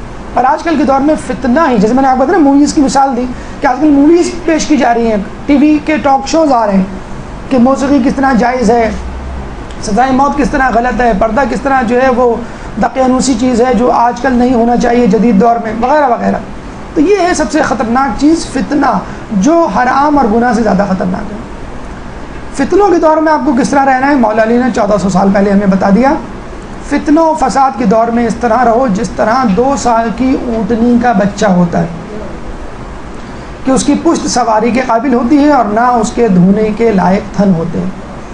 یعنی آپ اس سے نہ دودھ لے سکتے ہیں نہ سوار ہو سکتے ہیں. آپ بھی اس طرح ہو جائیے اس دور میں. اب ہم لوگ بڑے مزے سے، بڑے جسے کہتے ہیں کہ دوسروں پہ طنز کرنے کے حوالے سے کہتے ہیں کہ بھئی تمہاری تو جنرل نالج ہی نہیں ہے، تمہیں فلاں مووی، فلاں ڈرامے یا فلاں پروگرام کے بارے میں معلوم نہیں. ٹھیک ہے، اچھی بات ہے، نہیں معلوم ہے. گناہوں کا نہ معلوم ہونا، گناہوں کی جگہوں کا معلوم نہ ہونا تقوی کی علامتوں میں سے ایک علامت ہے. تو آپ یہ نہ سمجھیں کہ میری جنرل نالج کا میں، ٹھیک ہے مجھے نہیں معلوم، گناہ کی چیز ہے، معیوب چیز ہے، مکروہ چیز ہے، میں اس سے بچتا ہوں. تو اس زمانے میں آپ بالکل یہ نہ سوچیے. اکثر ایک زمانے میں، اب تو خیر ٹی وی چینلز بہت زیادہ ہو گئے ہیں، ایک زمانے میں ہوتا تھا کہ لوگ دوسرے دن آ کے کالجوں، یونیورسٹی، اسکولوں میں پوچھا کرتے تھے کل کا ڈرامہ دیکھا، اور جس نے نہیں دیکھا وہ ڈپریشن میں چلا جاتا تھا، کیونکہ ظاہر بات ہے اس زمانے میں ایک ہی چینل، ایک ہی ڈرامہ. تو آپ لوگ تو نہیں، الحمدللہ جو دوسرے لوگ ہیں وہ لیٹسٹ مووی جب تک نہ دیکھ لیں وہ ان کو کھانا ہضم نہیں ہوتا. یہ مووی 1 ہفتے سے آئی ہے، تم نے اب تک نہیں دیکھی، یہ البم اب تک آیا ہوا ہے، 1 مہینہ ہوگا یہ البم اب تک نہیں سنا تم نے. لوگ ایک دوسرے کو چھیڑتے ہیں کہ تم you are not up to date, تم زمانے کے ساتھ نہیں. ہاں ٹھیک ہے، ہم زمانے کے ساتھ نہیں، برائیوں میں ہم زمانے کے ساتھ نہیں، ہم نیکیوں میں زمانے کے ساتھ نہیں، برائیوں میں زمانے. تو فتنوں کے دور میں ایسے ہو جائیں جس طرح اٹھنی کا 2 سال کا بچہ کہ جس کو کوئی مس یوز نہ کر سکے، کہ تو بچہ ہے. ایک اور بات یاد رکھیے جو آپ کے لیے زیادہ امپورٹنٹ ہے نیکوکاروں کے لیے، کہ جب آپ نیکی کی منزلوں کو طے کرتے ہیں، درجات اپنے آپ کے بلند ہوتے ہیں، تو آپ اپنے آپ کو سم تھنگ اسپیشل VIP سمجھنے لگتے ہیں. ابلیس نے حضرت عیسیٰ کو ایک دفعہ کہا تھا کہ تم اگر سچی ہو، تمہارا رب تمہارا طرفدار ہے، تو تم اپنے آپ کو اس پہاڑ سے نیچے گراؤ، اریحا نامی پہاڑ. اگر تمہیں خدا بچا لے گا تو اس کا مطلب ہے خدا سچا ہے، تم بھی سچے ہو. اگر عیسیٰ چاہتے تو کر سکتے تھے، اس کو چڑھانے کے لیے، اس کو نیچا دکھانے کے لیے انہیں کیا کہا کہ نہیں، بندہ اپنے رب کو کبھی نہیں آزماتا. یہ شان ہی نہیں ہے میری کہ میں اس کو آزماؤں، اللہ مجھے آزمائے، میں کیوں اللہ کو آزماؤں. ہم آزماتے ہیں، اللہ میاں تیاری نہیں ہے، امتحان صحیح ہو جائے. اگر امتحان صحیح ہوا تو اس کا مطلب ہے کہ تیرا دین سچا ہے. بتائیں، اگر میں پاس ہو گیا تو واقعی مذہب اسلام سچا ہوگا، یا تو واقعی خدا ہے، یا تو واقعی لوگوں کی مدد کرتا ہے. میچ میں لوگ جو ہے دعائے امام زمانہ پڑھ رہے ہوتے ہیں، میچ ہار گیا تو پتہ چلا کہ نہیں، اس میں نعوذ باللہ وظیفے میں شک نکل آیا. تو ایسا نہیں ہے کہ اللہ تعالیٰ آپ کی جو ہے وہ جائز حاجتیں بھی پوری نہیں کر رہا ہے، تو اس کا مطلب ہے کوئی مسئلہ ہے. اور کہتے ہیں قیامت میں جو دعائیں قبول نہیں ہوں گی ان کو دیکھ کر انسان یہ کہے گا کاش دنیا میں میری کوئی دعا بھی قبول نہ ہوتی. تو اپنے رب کو کبھی نہ آزمائیں، اپنے آپ کو کبھی برتر. نبی جب کہہ رہا ہے کہ میں اپنے رب کو، سلمان فارسی کو یہودیوں نے اتنا مارا تھا اور مارتے جاتے یہ کہتے جاتے کہ اگر تم اہل بیت کے ماننے والے ہو، وسیلے کو مانتے ہو، تو اپنے اہل بیت کو، رسول اللہ کو کہو کہ تمہیں بچائیں. اور وہ کہہ سکتے تھے کہ بچائیں، لیکن انہوں نے کیا کہا، میں صبر کو بہتر سمجھتا ہوں، میں صبر کو بہتر سمجھتا ہوں. حالانکہ وہ کہہ سکتے تھے اللہ تعالیٰ اگر اہل بیت کا مذہب صحیح ہے تو مجھے بچا لے. اسی وقت رسول اللہ دیوار شق ہوئی، رسول اللہ آئے، نمودار ہوئے، ظاہر ہوئے، کہنے لگے اے سلمان فارسی، اللہ نے ان کو نیست و نابود کرنے کا فیصلہ کر لیا، تم ان کے لیے بد دعا کرو. سلیمان نے بد دعا کی، سانپ آئے اور ان کو کھا گئے. تو ہم تو اس مذہب کے ماننے والے ہیں کہ جس مذہب کے ماننے والے کے معجزات میں سانپ کا بننا اور باطل کو کھانا شامل ہے. یعنی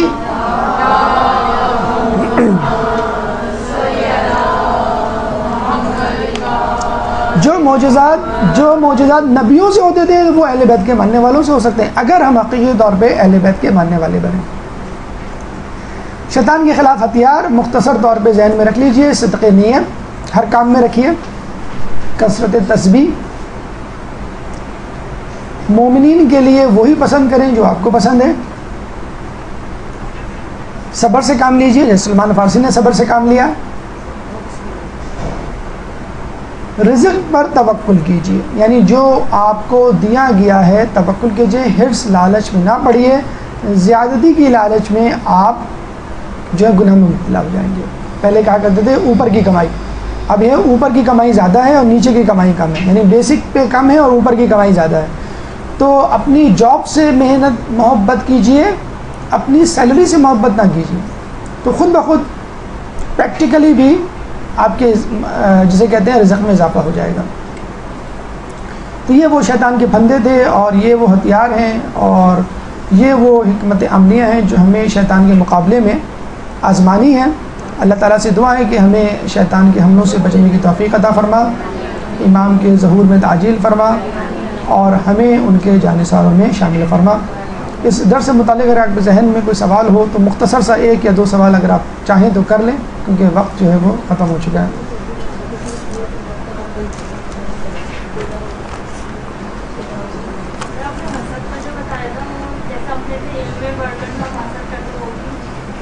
کس سے، کس بارے میں؟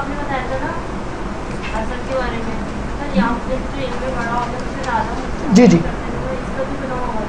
نہیں، اگر آپ حسد کر رہے ہیں علم کی وجہ سے تو ظاہر سی بات ہے وہ گناہ ہوگا. حسد مطلب یہ ہے کہ آپ کا دل یہ چاہ رہا ہے کہ وہ علم نہ حاصل کرے، آپ کا یہ جی چاہ رہا ہے کہ آپ اس سے زیادہ عالم بن جائیں، لوگوں میں مقبول ہو جائیں. یہ غلط ہے. اگر آپ یہ چاہ رہے ہیں کہ اللہ کے نزدیک کیونکہ اللہ کو علم حاصل کرنا پسند ہے اور یہ شخص اللہ کے نزدیک محبوب ہے. میں چاہتا ہوں اس شخص سے زیادہ اللہ کے سامنے محبوب ہو جاؤں, اللہ کے نزدیک, لوگوں کے نزدیک نہیں, تو وہ جائز ہوگا.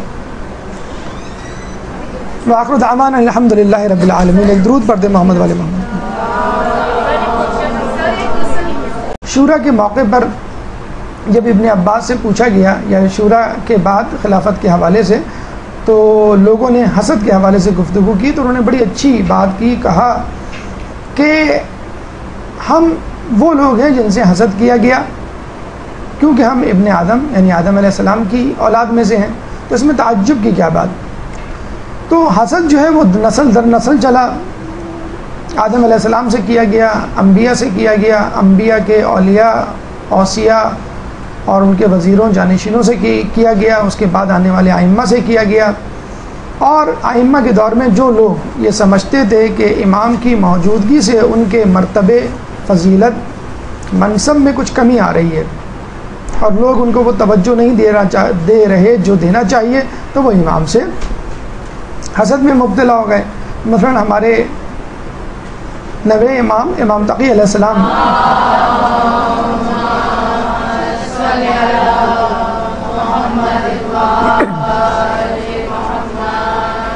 کے زمانے میں متوکل عباسی خلیفہ تھا, اور اس دور میں ایک چور کو لایا گیا.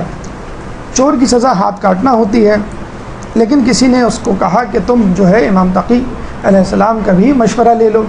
چنانچہ امام کو بلایا گیا, تو امام نے کہا کہ چونکہ نماز میں سجدے کے دوران 7 اعضاء کا لگنا زمین پر واجب ہے, اگر تم اس کا ایک ہاتھ کاٹ دو گے تو ایک ہاتھ لگنے سے, ایک عضو لگنے سے قاصر رہ جائے گا یہ شخص, اور اس نماز نہیں ہو پائے گی. چنانچہ اس کے ہاتھ کاٹنے کی بجائے اس کی انگلیاں کاٹو, ہتھیلیوں کو رہن دو, تاکہ یہ زمین پر ٹیک کر اپنے سجدے کی شرائط کو پورا کر سکے. متوکل عباسی کو یہ جواب بہت پسند آیا اور اس نے انگلیاں کاٹنے کا مشورہ دیا. اس کے دربار, اس دور کے چیف جسٹس, اس دور کے شرعی عدالت کے جج ابو لیلا, یہ وزیر تھا, یہ قاضی القضاء تھا متوکل کے دربار کا, حسد میں مبتلا ہو گیا. اعوذ باللہ من الشیطان اللعین الرجیم. بسم اللہ الرحمن الرحیم. رب اشرح لی صدری ویسر لی امری واحلل عقدۃ من لسانی یفقہوا قولی. صلوات پڑھے محمد والے محمد.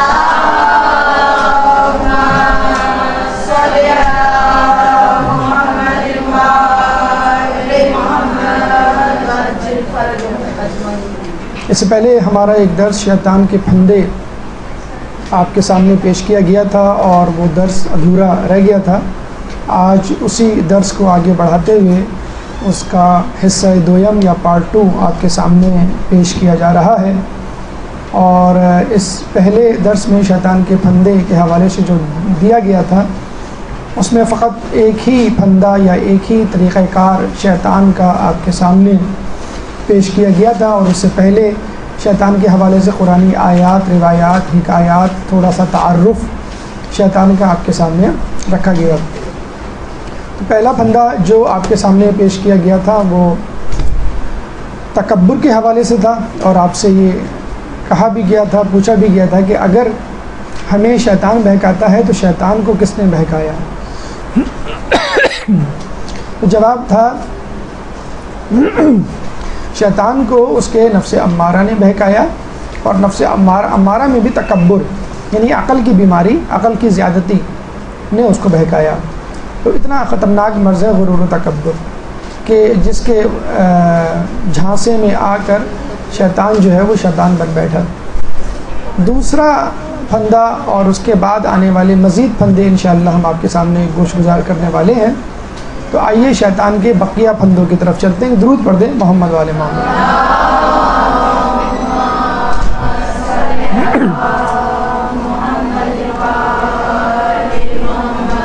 شیطان کا پہلا پھندا غرور و تکبر کے بعد شیطان میرے بدترین پھندوں میں سے 2 پھندے ہیں. حسد میں نے کیا آدم علیہ السلام پر کہ وہ مجھ سے اولا ہیں, افضل ہیں, اور میں کمتر کیوں ہوں, اور حرص آدم علیہ السلام نے کی. اچھا, حرص بساط خود ایک گناہ نہیں لیکن ایک عیب ہے, اخلاقی برائی ہے, کیونکہ ہرس بہت سارے گناہوں کا پیش خیمہ ہوتی ہے، اور آدم علیہ السلام نے جو ہرس کیا وہ گناہ نہیں تھا، وہ ایک ترک اولا تھا، اس کا ہم تذکرہ پہلے بھی کر چکے ہیں، جس کی وجہ سے آدم علیہ السلام کو جنت سے زمین پر آنا پڑا۔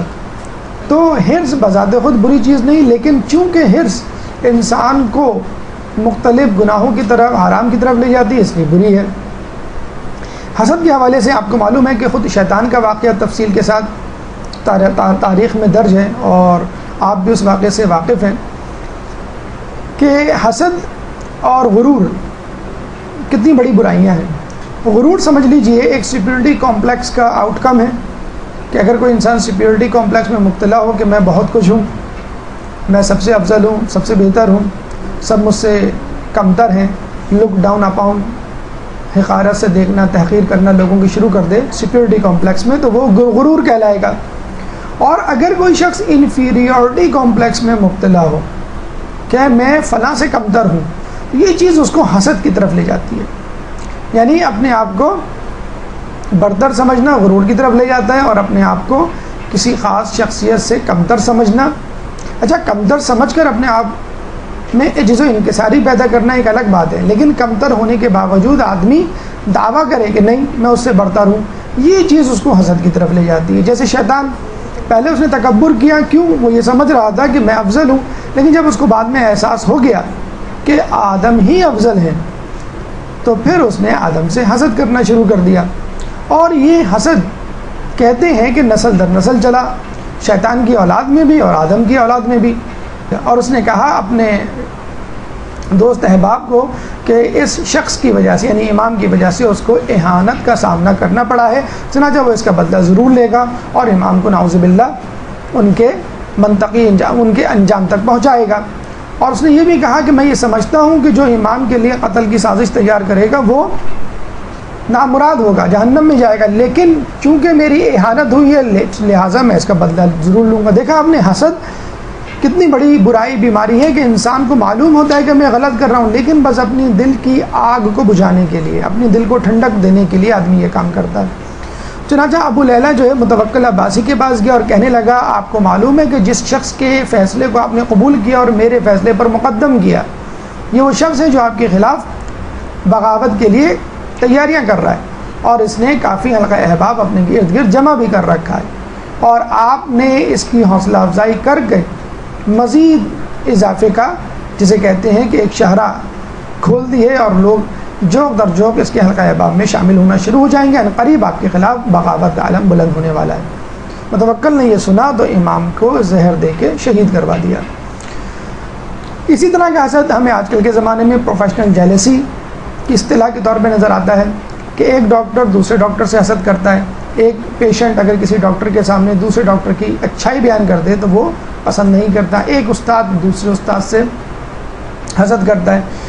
اسی طرح پروفیشنل جیلسی گھریلو جیلسی کی صورت میں بھی نظر آتی ہے، کہ جب دو بہنیں آپس میں حسد کرتی ہیں، ان کے لیے دو جوڑے لائے جائیں تو اچھا جوڑا جو ہے وہ دونوں کو پسند ہوتا ہے، اور نہ ملنے پر وہ دوسرے سے حسد کرنے لگتی ہے۔ اسی طرح دو بہوؤں کے درمیان حسد ہوتا ہے، اگر ایک کی تعریف و توصیف ہو جائے تو دوسری بہو سے جلنے لگتی ہے۔ اسی طرح بھائیوں کے درمیان حسد ہوتا ہے، وغیرہ وغیرہ، دوستوں کے درمیان حسد ہوتا ہے۔ تو جب انسان کچھ نہیں کر پاتا اور اپنی فضیلت کو ثابت کرنے کے لیے ان کا دوسرا اور تیسرا پھندا ہم ایک ساتھ پڑھیں گے، اس کی وجہ کچھ یوں بھی ہے کہ یہ وہ اولین گناہ ہے، یا یہ وہ اولین ترک اولا ہے جو روئے زمین پر کائنات میں ہوا، اور اس حوالے سے بھی یہ دونوں اہم ہیں کہ شیطان نے باقاعدہ ان کو ڈسکلوز کیا۔ دیکھیں، شیطان کے پھندے ویسے تو ہر گناہ جو ہے، ہر بہکاوا جو ہے، ہر ترغیب گناہ جو ہے وہ شیطان کا پھندا ہے، لیکن وہ باتیں، وہ محاذ، وہ طریقہ کار، وہ حکمت عملیاں کہ جس کے تحت شیطان ہمیں بہکاتا ہے، اور جس کو اس نے کسی موقع پر کسی نبی، امام یا ولی اللہ کے سامنے ڈسکلوز کیا کہ میں اس طرح بہکاتا ہوں، تو وہ پھندے ہمارے لیے اور زیادہ امپورٹنٹ ہو جاتے ہیں کہ شیطان اپنی زبان سے اس بات کا اقرار کر رہا ہے کہ میں اس ذریعے سے لوگوں کو بہکاتا ہوں۔ تو کہتے یہ ہیں کہ حضرت نوح علیہ السلام جب لوگوں کو اپنی کشتی میں بٹھا کر لے گئے جو ان کے ماننے والے تھے، تو شیطان نے باقاعدہ آ کر نوح علیہ السلام کا شکریہ ادا کیا کہ آپ نے ایک بڑے لمبے عرصے تک کے لیے مجھے ایک ریسٹ دے دیا، کیونکہ جو لوگ آپ کی کشتی میں سوار نہیں ہوئے ان کو اللہ تعالیٰ نے عذاب سے ہلاک کر دیا، اور یہ وہ لوگ تھے جن پر مجھے محنت کرنی پڑتی تھی، اور اب جو لوگ آپ کے ساتھ کشتی میں سوار ہیں ان لوگوں پر میرا کوئی بس نہیں، اور اس لیے کچھ عرصے تک مجھے ایک آرام کا موقع مل گیا ہے۔ اور اس شکریہ کے عوض میں آپ کو ایک اہم بات بتانے جا رہا ہوں، اور کہتے ہیں کہ 5 باتیں شیطان نے کہی تھی کہ میں آپ کو 5 میں سے 3 باتیں بتلانا چاہتا ہوں۔ نوح علیہ السلام نے اللہ تعالیٰ سے مشاورت کی تو اللہ تعالیٰ نے کہا کہ اس سے کہو کہ مجھے وہ 2 باتیں بتلائے 3 کو چھوڑ کر۔ تو شیطان نے کہا ٹھیک ہے، میں تمہیں 3 کی بجائے 2 دوسری والی باتیں جو میں نہیں بتانا چاہ رہا تھا وہ تمہیں بتاتا ہوں، 3 باتیں میں نہیں بتا رہا۔ تو جو 2 باتیں شیطان نے نوح علیہ السلام سے کی وہ یہ کہ 2 چیزوں سے بچنا، حسد اور حرص، یہ